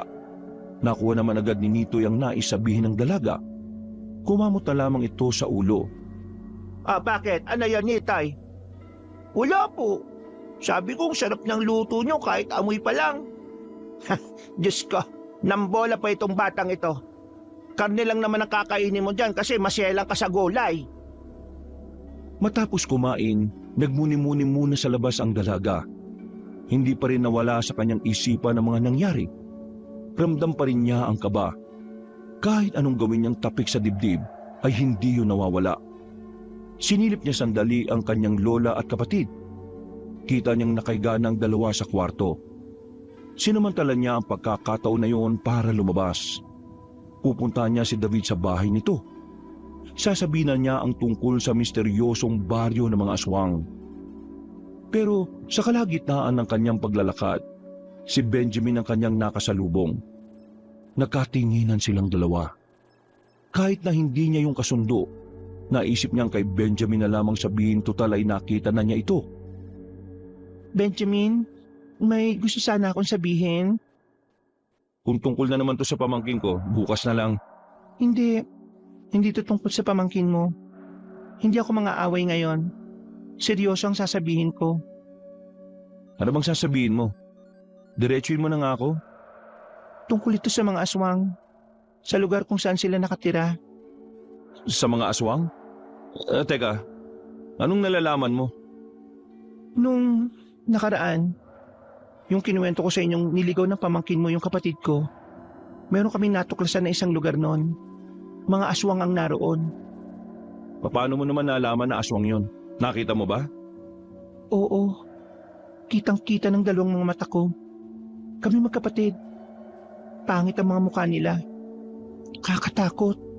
Tapos, lumalabas-labas yung mahabang dila. Yung kuko nila parang nakakamatay. Tapos, umaangil. Parang hayop na matagal nang hindi napapakain. Sige, ituro mo kung saan yung lugar na yon. Anong gagawin nyo? Malamang pupuksain sila. Alangan naman makipagkaibigan kami sa kanila. Hindi ba delikado? Para kasing marami sila dun eh. Wala kaming pakialam kahit gaano pa sila karami. Uubusin namin sila. Ituro mo sa akin. Ngayon na? Oo. Kumalma ka, Benjamin. Napatingin silang dalawa sa narinig nilang tinig na matandang lalaki. Naroon si Mang Pepe, ang albularyo ng kanilang lugar. Ito rin ang itinuturing na pinuno ng samahan. Hindi tayo pwedeng umatake kagad kahit na alam na natin ang lungga nila. Kailangan pa natin pag-usapan ang bagay na ito. Miss, ano pa ang nakita mo sa lugar na yon? Mga aswang lang. Tapos kabayan, yun lang po. Pero Mang Pepe, kung hindi natin sila aatakihin ngayon, baka makagawa pa sila ng paraan para makatakas. Lalo na't nakainkwentro namin ng ilan sa kanila. Hindi mo kailangan magmadali. Kaya nating isipin nila na wala tayong alam sa lokasyon nila. Nang sa ganun makampante silang kumilos. Saka natin sila iisa-isahin. Sa oras na mabawasan na natin ang kanilang bilang ng marami, saka tayo papasyal sa kanilang lugar. Iha, may tuturo mo ba sa amin ang eksaktong lokasyon? Opo, tandang-tanda ko pa po. Nadadaanan ko lang po yun kapag nagsusundot naghahatid ako kay Nitoy. Kung ganun sasamahan mo kami kapag dumating na ang tamang araw para puntahan namin ang sinasabi mong baryo. Nang pumayag ang dalaga sa gustong mangyari ni Mang Pepe, alam niyang maaaring malagay sa alanganin ang kanyang buhay. Pero naisip niya rin kasi na kung wala naman siyang gagawin, baka dumating lang din ang puntong sila rin ang mabiktima. Kinaumagahan, Anita, ano nangyari sa short ng kapatid mo? Bakit naman punit yun? Tungkol doon. Ang likot-likot kasi kahapon Sumabit siya sa sanga na nakausli. Diyos ko talagang batang yun Sobrang kulit kasi ng kapatid mo. Mukhang minana niya pa yata kakulitan ng papa mo. Ay nako, sana wag manahin yung masamang ugali. Hindi naman po siguro, La. Baka nagmana po sa ugali ninyo. Ay, siya nga pala. Narinig ko ang bali-balita ngayon dito sa atin. Itong sila Benjamin pala may nakaengkwentrong mga aswang. Ang kaso nga lang daw, hindi naman daw nila napatay. Mga nakatakas daw. Ay nako, eto nga ba sinasabi ko Delikado ang baryo ng mga aswang na yan. Buti na lang talaga, may mga samahan na kagaya ni na Benjamin. Doon lang, paano na lang kung wala? Ella, nakakita na ba talaga kayo ng aswang? Di ba nakwento ko naman sa iyo nung araw, nung buhay pa ang lolo ninyo, nakakita kami ng aswang. Muntikan pa nga kami mabiktima Mabuti na lang talaga, nakatakbo kami sa maraming tao. Noon kasi, ang mga aswang, makakita lang sila na maraming tao takot na sila. Hindi yan sila nagpupunta sa mga lugar na matao. Pero ngayon, kakatakot na. Kahit na dito sa baryo natin na maraming tao baka hindi na sila natatakot Kaya ikaw, Anita, huwag na huwag kang magpapagabi. Kapag hindi mo kayang sunduin si Nitoy, magpasama ka na lang kina Benjamin o kaya naman kay David. Mahirap na. Mga taga Maynila pa naman kayo. bumuntong hininga na lamang si Anita. Sa mga nangyayari, naiisip niya na rin na hinga ng tulong ang dalawang binata. Ibaba na lamang niya ang kanyang pride dahil mas mahalaga sa kanya ang kaligtasan ng kapatid. 5 araw pa ang nakalipas, naging maayos naman ang buhay ng dalaga at ng kanyang pamilya. Sa kabila ng mga kababalaghan na nangyayari, nanatiling payapa ang mga buhay nila. Pero hindi pa rin siya naging kampante. Kaya naman tuwing papasok si Nitoy ay nakikisabay na ito kay David o kaya naman minsan kay Benjamin. Ate, kanina pa tayo naghihintay. Magagabi na. Pero wala pa rin sila Kuya David at Kuya Benjamin. Dapat pala ate, naglakad na lang tayo kanina pa Ayan ka na naman. Huwag ka nga bang pita-pita. Nung nakaraan, munti ka na tayong mapahamak dahil sa kagagawan mo Baka nakakalimutan mong inis pa rin ako sa'yo. Kaya manahimik na dyan. Maghihintay tayo rito. Hindi tayo aalis hanggat wala sila. Baka po kasi hindi naman tayo susunduin Kasi hindi naman po pumasok si Buknoy. Ay nako, ang kulit mo. Sabi ng manahimik ka nga muna Nakatayo lang ang dalawa sa harapan ng paaralan. Mag-iisang oras na sila roon. Wala na ngang estudyanteng lumalabas. Lahat kasi ay nakauwi na. Kaya naman, hindi na rin maiwasan ni Anita na mag-isip ng kung ano-ano. Maya-maya pa, may dumating na tricycle. Anita! Nitoy! Tara, sakay na! Sabi siyo, darating sila eh. Ha? Wala ka naman sinabi ah. Pasensya na kayo ha. Medyo natagalan eh. Pinaayos pa kasi namin tong sira sa bandang gulong. Pero ngayon, ayos na. Ito na magiging service natin palagi. Nasaan na yung pulseras na bigay ko sa'yo? Ito, suot ko pa. Mabuti naman. O sige na, sumakay na kayo. Hindi na sila nagtagal doon. Agad na rin silang sumakay sa tricycle. Tahimik lamang nilang tinahak ang daan. Madilim na ang kanilang tinatahak. Sa mga nakalipas na araw kasi, nasira ang ibang poste ng ilaw dahil sa dumaang malakas na ulan. Hindi tuloy maiwasan ni Anita na mabahala. Dahil sa mga nagtataas ang puno sa daan, pakiramdam niya ay may mga aswang na nag-aabang sa kanila. Nang biglang namatay ang makina ng tricycle. O pre, ano nangyari? Nako po, nasira na naman yata pre yung makina. Ha? Akala ko ba ayos na yan? Akala ko nga kasi kakayanin pa eh. Kaya yung gulong lang yung pinaayos ko kanina. Ay sus, pambihira ka naman oh. Ano gagawin natin? Maglalakad na lang ba tayo? May dalawa tayong pwedeng gawin. Una, maghintay na may dadaan na sasakyan. Pangalawa, sasakay kayo ni Nitoy sa tricycle.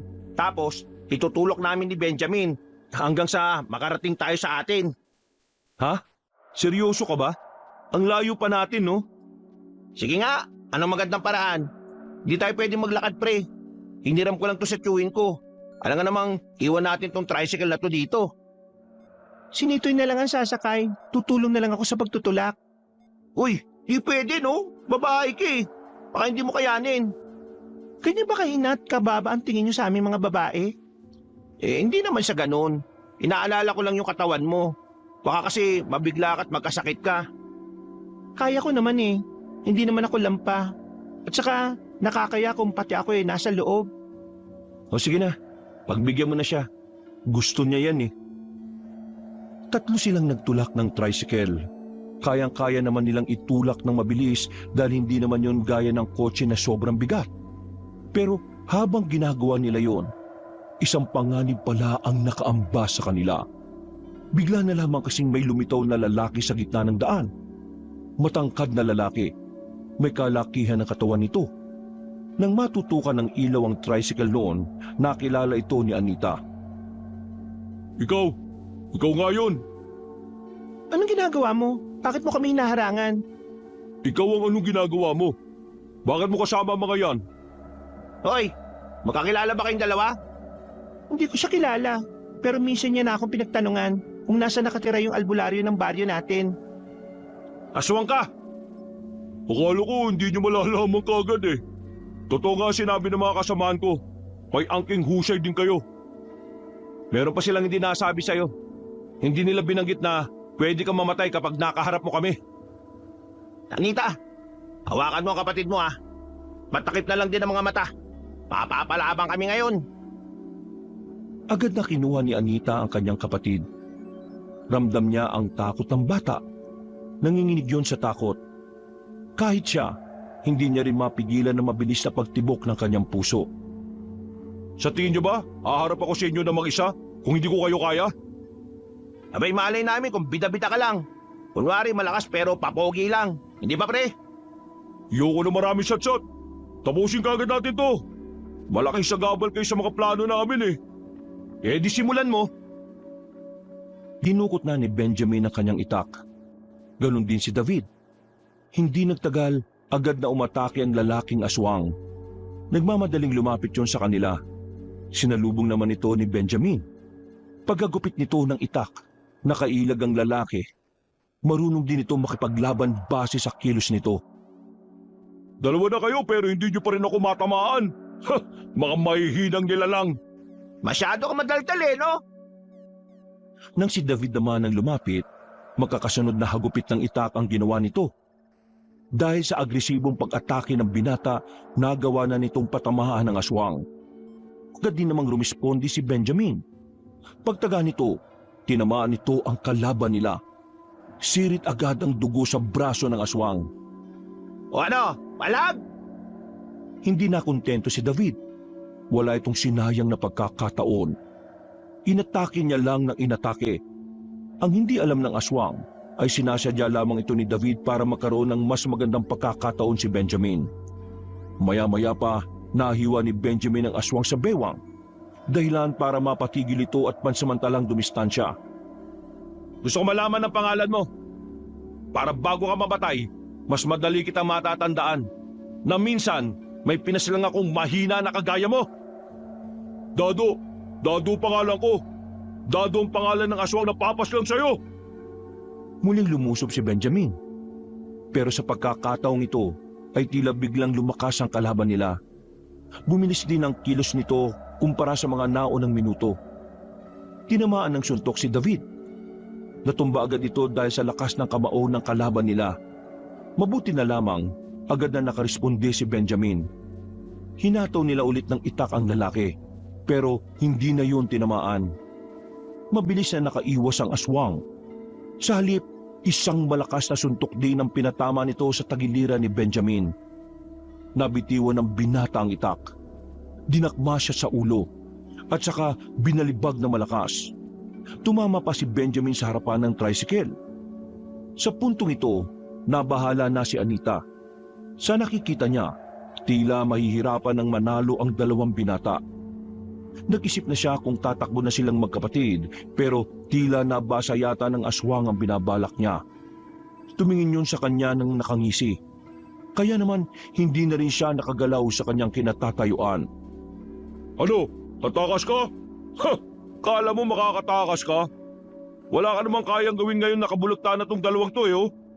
Wala ka na rin pag-asang mabuhay pa. Pati na rin ang bata kasama mo. Huwag! Sa'yo damay! Huwag na lang! Hoy! Kami kalaban mo! Huwag ang mga taong alam mong walang laban sa'yo! Oh, nakakabangon pa pala kayong dalawa. Akalain mo nga naman. Akala ko ganun lang kayo kahina eh. Pinahangaan niyo ako ah.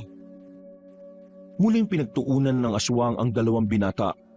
Bigla na lamang itong gumapang na mabilis at dinamba si Benjamin. Humaba ang kuko nito. Nang kakalmutin na sana nito si Benjamin, bigla na lamang may tumarak na palakol sa ulo ng aswang. Dahil dito, agad na nakaalis si Benjamin sa ilalim ng kalaban nila. Pagtingin nila sa gilid, naroon si Mang Pepe, ang albularyo na pinuno ng kanilang samahan. Mang Pepe, paano kayo napadpad dito? Kung saan may gubat, dapat alam niyong sa gabi nandun ako. Sa wakas, nakita ko na rin ang isang to. Hoy, ikaw! Matagal mo na akong hinahanap, di ba? Oo, ikaw nga. Pepe! Gigewang-gewang na ang aswang. Napuruan ito ng palakol sa ulo. Pasensya ka na at hindi tayo nagkaroon ng matinong laban. Inabutan kita sa ganitong paraan. Pero bagitong aswang ka pa. Hindi ko ang gusto ko makaharap.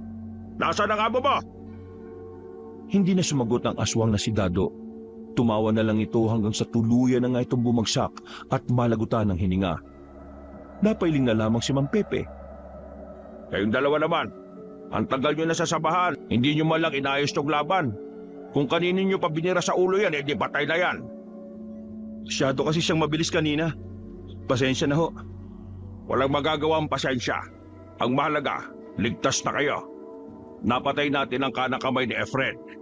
Teka, kasama nyo pala magkapatid. Alita, ayos lang ba kayo? Opo, ayos lang po kami. Kinabahan lang po kami kasi akala ko makakain na kami ng mga aswang. Huwag kang mag-alala, ligtas ka na. Patay na ang aswang na ito. Ate, uwi na po tayo. Natatakot na po ako eh. Baka mamaya kainin tayo ng mga aswang.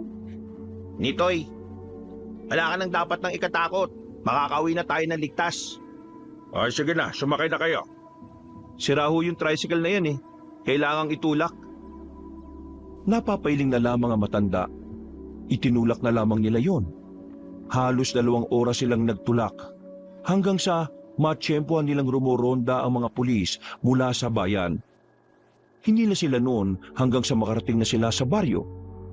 Pag-uwi nila, hindi na nagdalawang isip sila Benjamin at David na ipagtapat kay Aling Linda ang mga nangyari. Hindi makapaniwala matandang babae. Alalang-alala ito sa dalawa nitong apo. Diyos ko, buti naman at nakaligtas kayo. Benjamin, ano gagawin natin ngayon? Matatalo niyo ba mga aswang? Baka naman dito sila manggulo sa atin. Paano tong dalawang apo ko? Huwag po kayo mag-alala. Bukas din ng gabi, lulusubin na namin ang mga aswang. Bago pa sila makarating dito, uubusin na namin sila. Magtiwala po kayo sa amin. Ililigtas po namin ang baryong ito. Napailing na lamang ang babaeng si Anita. Hindi niya kasi inakala na magiging ganito ang takbo ng buhay nila. Tinakasan nila ang magulong buhay sa Maynila, pero mas mapanganib naman ang dinadanas nila. Ganun pa man, sinubukan na lamang ng babae na maging positibo. Kinabukasan ng umaga, kumalat na agad ang nangyari. Nagsilbing babala ang pangyayari sa lahat ng residente. Kaya ang karamihan sa kanila, hindi na muna pinapasok ang mga anak sa eskwelahan. Ganun din naman ang ginawa ni Anita kay Nitoy. Mas pinili niyang manatili na lamang ang kapatid sa kanilang bahay kaysa malagay na naman sa alanganin ng buhay nito. Pasensya ka na, Anita. Kailangan mo makita itong ginagawa namin. Hindi ka ba natatakot sa mga nandito kasi puro patalim ang hawak naming lahat? Hindi naman ako ignorante. Naghahasa din naman ako ng patalim kapag naghihiwa ako ng sibuyas. Kaya ayos lang naman. Nagpunta ako dito kasi meron akong gustong itanong. Oy, bakit? Ano mo itatanong mo? Pwede niyo pa akong turuan na humawak ng pana? Gusto ko makapatay din ng aswang eh. Para naman hindi ko mararamdamang pabigat lang ako kapag kasama niyo ako. Mabuti naman at naisip mo rin yan. Pero dahil gusto mo matuto, wala namang problema. Tuturuan kita ngayon din. Oh, nagkusang loob na si Benjamin ha. Patusin mo na. Minsanan lang yun maging mabait sa ibang tao. Isa lang ang gusto ko sa tinuturuan ko. Ayaw ko na masyado mareklamo. Madali akong mairita sa ganun eh. Hindi na lamang kumontra ang dalaga. Hindi nagtagal ay isinama na rin ni Benjamin ang dalaga. Humarap sila sa malapad na katawan ng puno kung saan naroon ang mabilog na kahoy. Yun ang magsisilbing target nila. Bakit pa nang gusto mo? Bakit ayaw mo nang itak? Hindi ko kasi alam kung kaya ko ba makipagharapan eh. Tumango na lamang si Benjamin. Nang simulan na nila ang pag-aaral sa pag-asinta, hindi naman nahirapan si Benjamin sa dalaga. Marunong makinig ang babae. At kahit hindi pa ito nakakatama sa gitna, masasabi ng binata na kahit papaano may potensyal si Anita sa bagay na yon. 3 oras ang nakalipas, natapos na rin ang pagsasanay nila. Nangalay ang braso ng dalaga at nakaramdam na rin ng gutom. Maraming salamat Benjamin ah. At pasensya na rin pala kung ano man ang mga nasabi ko noong unang beses tayo nakita. Wala yun.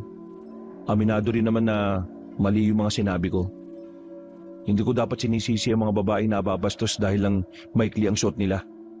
Natutunan ko na ang bagay na yon. At hindi na ganun ang pananaw ko. Mabait ka naman pala eh.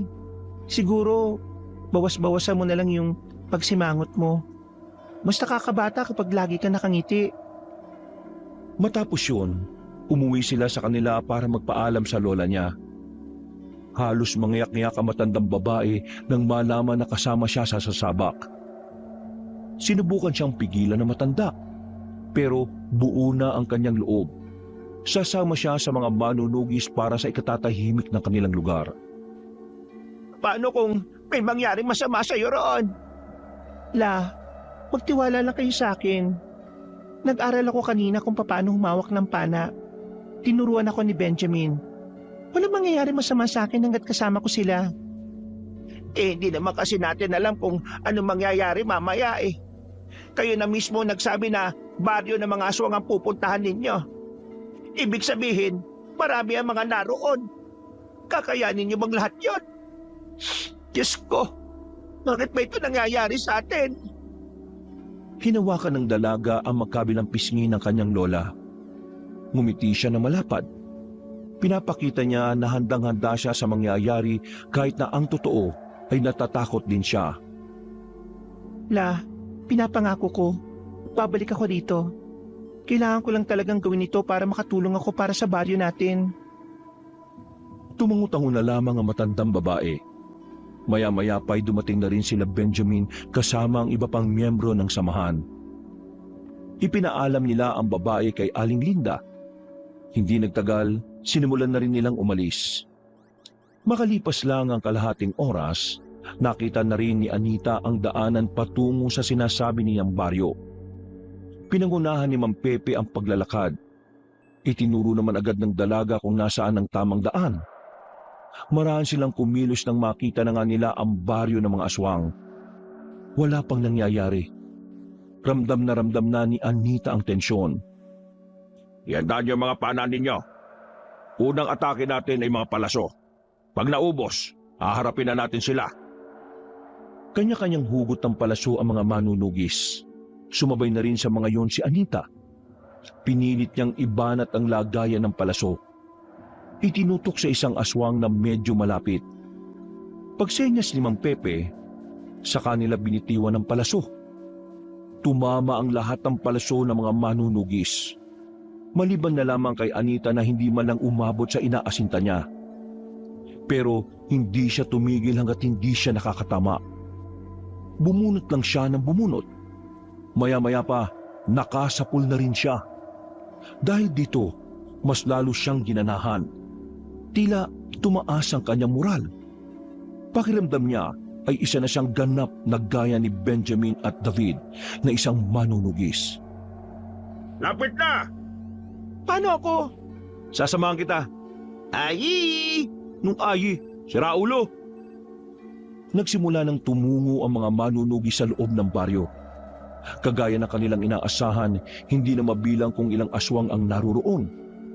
Kahit si Mang Pepe, nahihiwagaan din kung papaanong dumami ng ganun ang mga kalaban nila. At kung papaanong hindi nila natuklasan agad ang lugar na yon. Ganun pa man, pumalag ang mga manunugis kahit mas lamang sa bilang ang mga aswang.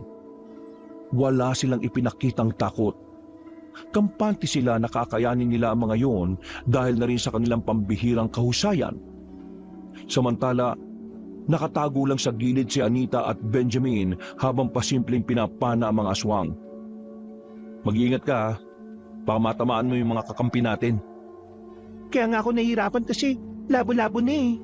Eh teka, wala bang makakalapit na aswang dito sa atin? Huwag mong intindihin yun. Ako na ang bahalang magbantay. Bakit mo ba kasi ako sinasamahan? Ayaw mo ba? Gusto.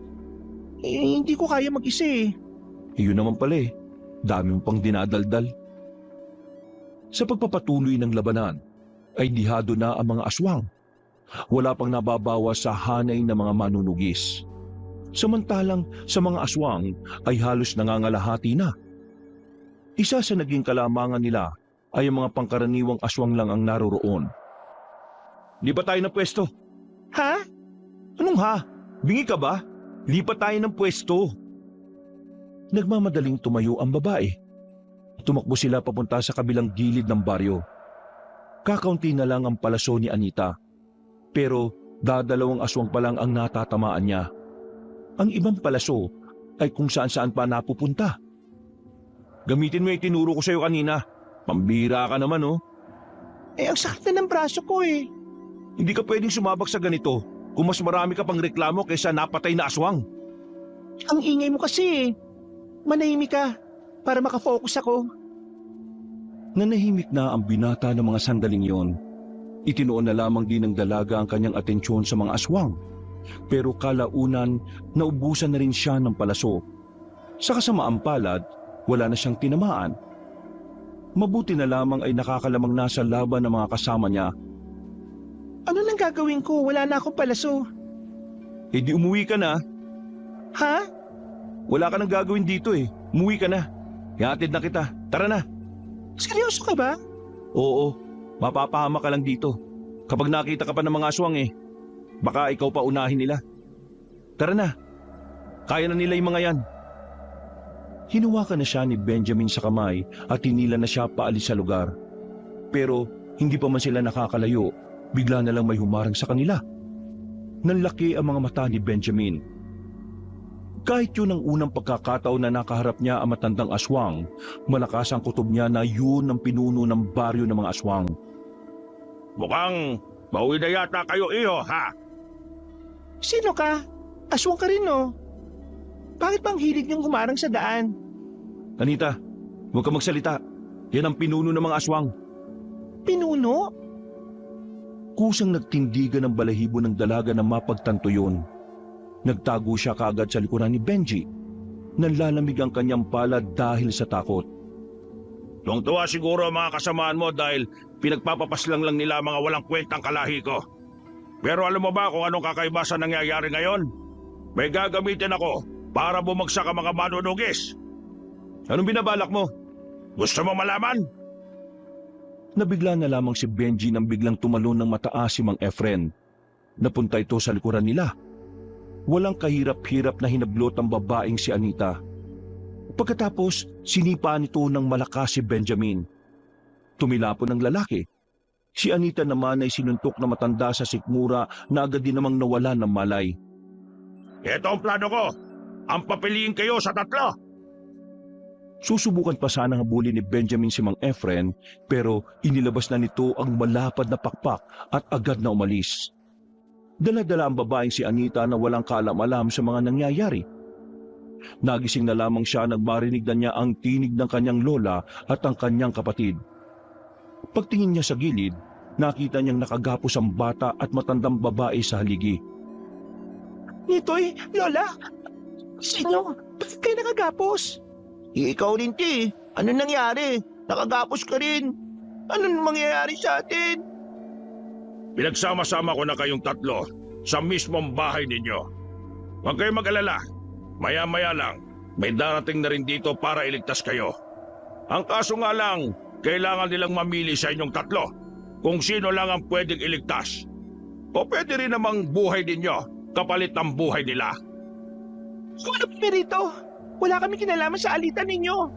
Oops! Huwag kang ganyan. Nakita kita kanina na may hawak ang pana.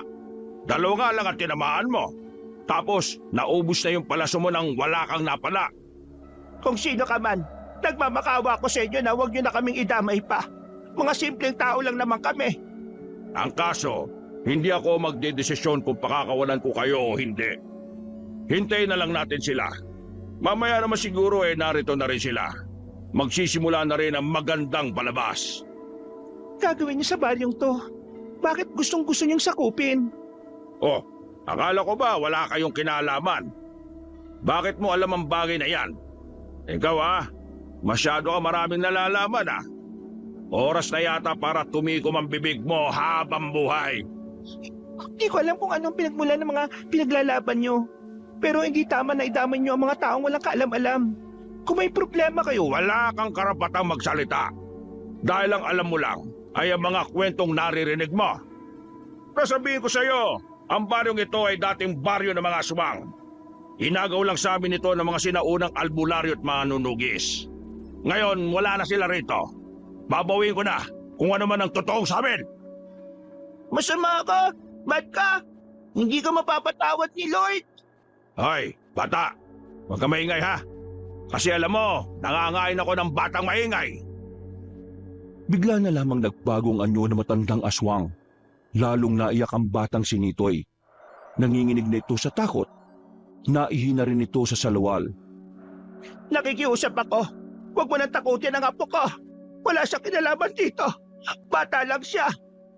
Okay, sige. Madali naman akong kausap Maawain din naman ako sa mga bata.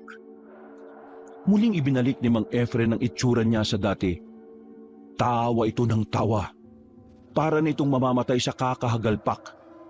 Awang-awa naman si Anita sa kanyang kapatid. Nagsarado ang kanyang mga kamao. Napaksama mo. Maraming salamat sa papuri, iha. Ang mga ganyang salita ay mas lalong nakakapagpagana sa kalooban ko. Biglang napalingon si Mang Efren nang maramdaman nitong may mga dumating sa labas. Winasak nito ang pintuan at inihagi sa labas. Mula sa loob, natanaw ni Anita sila Benjamin sa labas. Kasama na nito si Mang Pepe at si David. Nandyan na pala kayo. Mabuti naman at dumating na kayo kaagad. Kanina pa kasi ako naghihintay eh. Akala ko pababayaan nyo na lang na mamatay tong tatlo sa loob eh. Gawain ba talaga ng isang pinunong aswang na gamitin ng ibang tao para makalamang sa laban? Matanda ka na. Dapat alam mo na isang tunay na leader kayang umisip ng magkakaibang paraan para manalo sa laban. Kung gano'n masasabi kong pangmahinang paraan ang naisip mo. Sige, sabihin na nating mahina. Pero ito ang problema natin ngayon. Namili ka, buhay mo o buhay nilang tatlo. Sinasabi mo bang pakakawalan mo sila kung sasama ako sa'yo? Sasama sa akin. Pakakawalan ko lang sila kapag napatay kita ngayon. Ikaw lang naman ang problema ko eh. Wala akong pakialam sa mga bata mo dahil wala ngang kwenta mga yan. Pakawalan mo muna sila, saka ako papayag sa gusto mo. Hindi naman ako bata para gawin yon. Ikaw ang lumapit sa akin, saka ako sila pakakawalan. Huwag tayong maglukuhan dito. Kung ganyan ang gusto mo mangyari, wala tayong mapapala kasi hindi ako magtitiwala sa iyo. Kung patayin ko na lang kaya sila, kaya niyo bang makita na mga nakakalat ang mga laman loob nila? Natigil ang kanilang pag-uusap nang maramdaman ni Mang Efren na may paparating na palaso sa kanyang direksyon. Pinukulan na pala ito ni David na nakatago sa di kalayuan. Pero sa kasamaang palad, nasalo na matandang aswang ang palaso. Kinuha naman ni Mang Pepe ang pagkakataong yon para tagain si Mang Efren. Tinamaan niya yon sa dibdib. Sa puntong ito, napadistansya na ang kalaban sa mga sandaling yon. Mabilis namang tumakbo si Benjamin sa loob ng bahay para pakawalan sila Anita. Kailangan ko kayong alisin dito. Saan tayo pupunta? Anong gagawin natin? Basta, kailangan yung lumayo. Natanggal na rin ni Benjamin ang kanilang pagkakatali. Wala silang sinayang na pagkakataon. Habang kinakalaban ni Mang Pepe ang pinuno ng mga aswang, agad na rin silang tumakbo sa likod ng bahay. Sa daan ay sinalubong naman sila ni David. Ito tayo, dali! Binuhat na ni Benjamin ang batang si Nitoy, habang si David naman ang bumuhat sa matanda. Karipas ang takbong ginawa nila makaalis lamang doon. Bawat kabahayan nga na nadaraanan nila ay nag-aalok na papasukin sila. Pero hindi nila yung pinato sa kadahilanang madadamay ang mga residente sa nangyayari. Maya-maya pa, nakarating na rin sila sa kalsada. Sumakto naman ang merong dumaan na jeep. Pinara nila yun at agad din naman silang sumakay. Pag-andar ng sasakyan, ay bigla na lamang merong humila kay Anita palabas. Bago marurot ang jeep ay tumalon din palabas. Sinuntok ni Anita sa pagitan ng hita ang matandang aswang kaya nabitiwan siya nito. Nuisit! Akala niyo matatakasan niya ako? Dito ka lang! Akong bahala rito! Ikaw? Haharap sa akin? Nagpapatawa ka bang binata ka? Para mong sinabi na pinalaban mo yung pusa sa leon. Kung ano man ang ginawa mo kay Mang Pepe, sisiguraduhin kong pagbabayaran mo yon. Papatayin ko na lang kayong lahat para wala ng problema. Tumalo ng aswang papunta sa binata. Nailaga ni Benjamin ang unang suntok na ginawa nito. Bumunot ang kutsilyo si Benjamin. Nang makakuha ng tamang pagkakataon ay agad niyang sinaksak ito sa tagiliran. Sinundan niya pa yun pero nakalayo na kagad si Mang Efren. Nagbago na ng anyo ang matanda nang magalit ito sa ginawa niya.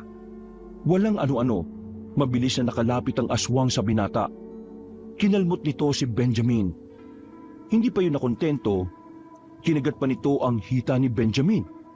Buti na lamang ay nagawa nitong tusukin si Benjamin sa mata, kaya kahit papaano ay nagkaroon siya ng pagkakataong makabangon. Iika-ika itong tumayo. Kukunin na sana nito ang kutsilyong nabitiwan pero bigla siyang sinipa sa mukha ni Mang Efren. Bulagta ang binata. Umikot ang paningin nito. Muling umibabaw si Mang Efren kay Benjamin. Akmang tatapusin na sana nito ang lalaki pero nagulat na lamang ito na makaramdam na ito ng hapdi sa likuran. Pinagsasasaksak ito ni Anita ng ilang beses. Tinatadyo ng dalaga. Doon niya ibinuhos ang lahat ng kanyang galit. Napaatras si Mang Efren. Umagos na ang dugo nito. Nalilisik ang mga matang nakatingin kay Anita. Wisit kang babae ka. Ang kapal ng mukha mong bakelam, wala ka namang kwenta. Dapat sa'yo, maagang pinagpapahinga. Lalapit pa sana ito kay Anita pero hinawakan ito ni Benji sa paa. Kaya naman hindi na ito napilitang makalapit sa dalaga. Malakas na sampal ang natanggap ni Anita. Sa lakas ng sampal ay bumagsak siya kaagad. Nanlalabo ang kanyang paningin sa sobrang hilo. Naramdaman na lamang niyang hawak-hawak na ni Mang Efren ang kanyang buhok. Humaba ang kuko ni Mang Efren habang nakatingin sa liig ng babae. Lalagyan kita ng gribo sa leeg mo! Visit! Isang palaso ang tumarak sa bandang batok nito. Dumating si Mang Pepe. Wala man lang itong kagalos-galos. Agad itong lumapit sa aswang. Si Mang Efren naman ay lumayo muna saglit. Bakit ba sa tuwing gusto ko ng pumaslang saka may humahad lang? Banas na ako sa inyo ha! Kanina pa tumatakas ang dugo ko!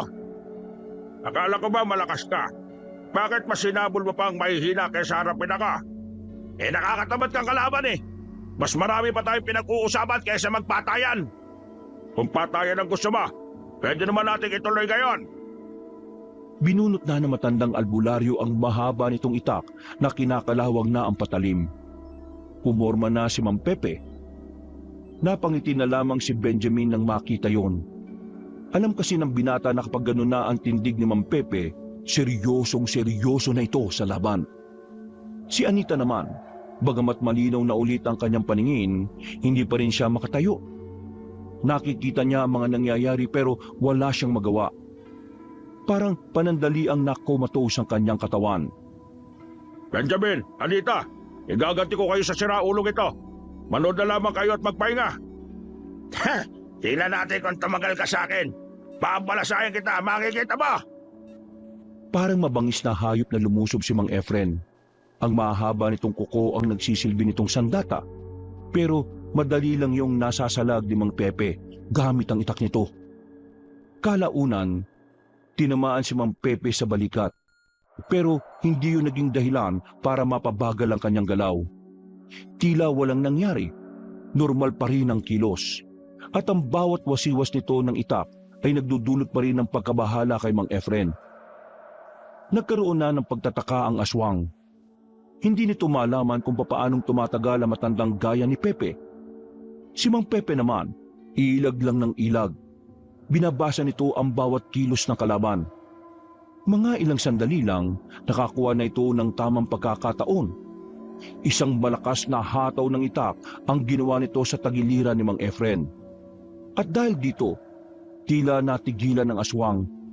Nanlalaki ang mga mata. Hindi makapaniwala sa nangyari. Pinagbibigyan lang kita kanina. Dalawak mo ang 3 sibilyan. Pero ngayong wala akong dapat na alalahanin pa. Ipapakita ko sa iyo ang tunay na ako. Bakit? Sino ka ba? Isa ka ba sa anak ng mga sinaunang manunugis na nagnakaw sa baryong ito? Oo. Ako ang isa sa anak nila. At hindi nila ninakaw ang baryong ito. Kayo ang unang nagpalaya sa mga taong naririto noon.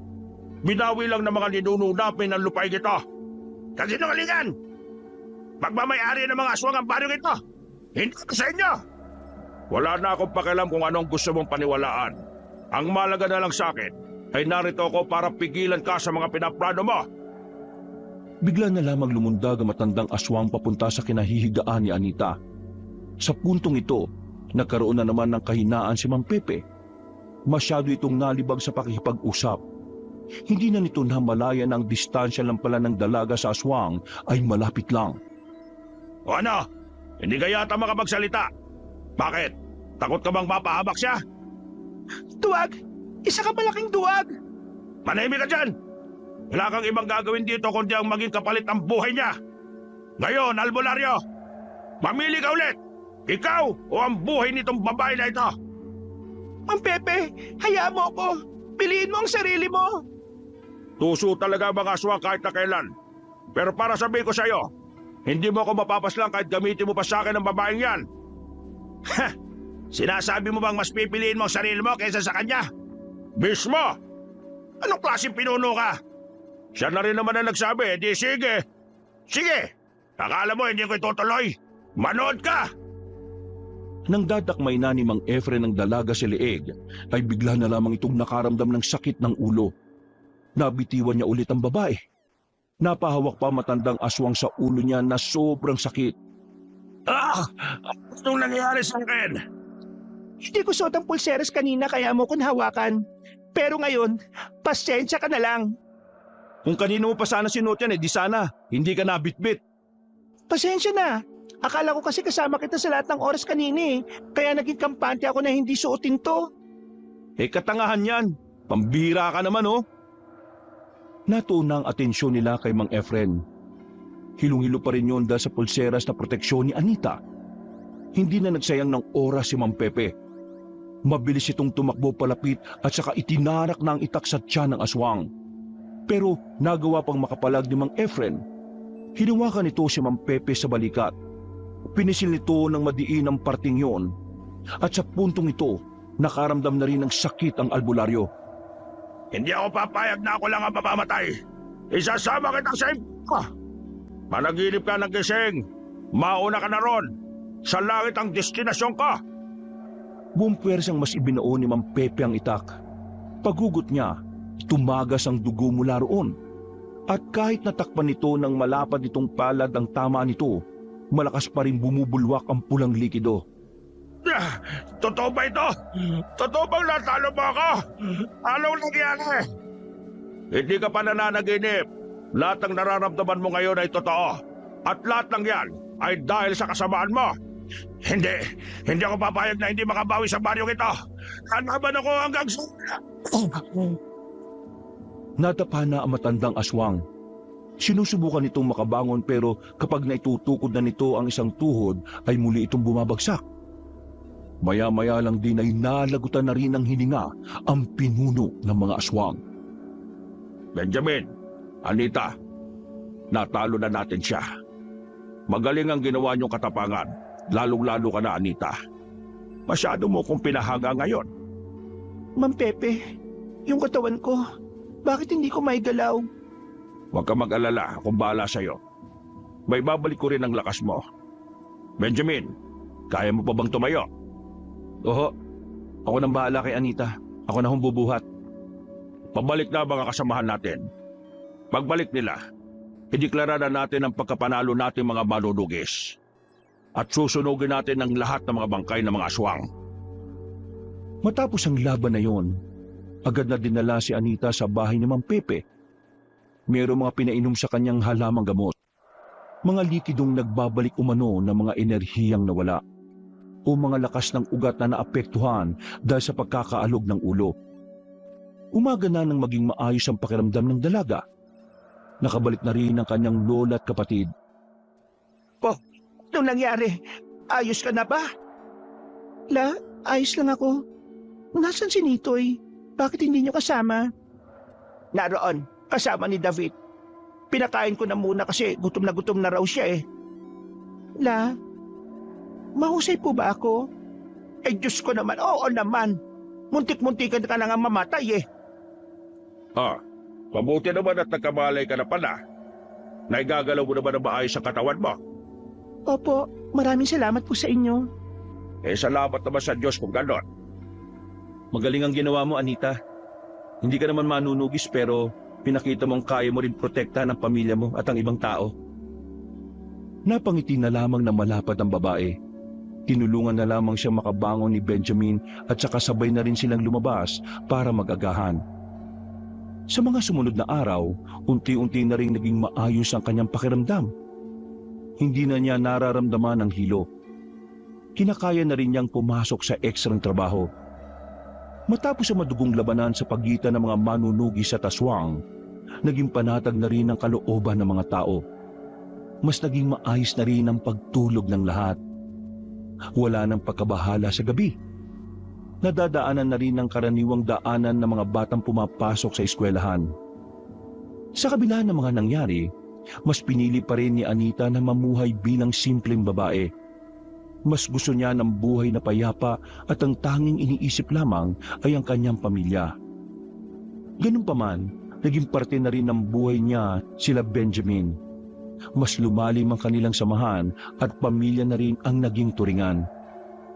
Hindi pa man tuluyang umuunlad ang kanilang buhay, pero masaya pa rin si Anita dahil kasama niya ang kanyang lola at kapatid sa lugar na tahimik, payapa at napupuno lamang ng pagmamahal. Kontento na siya sa bagay na iyon at wala na siyang mahihiling pa kundi ang kaligtasan at kapayapaan ng kanyang mga minamahal. Wakas,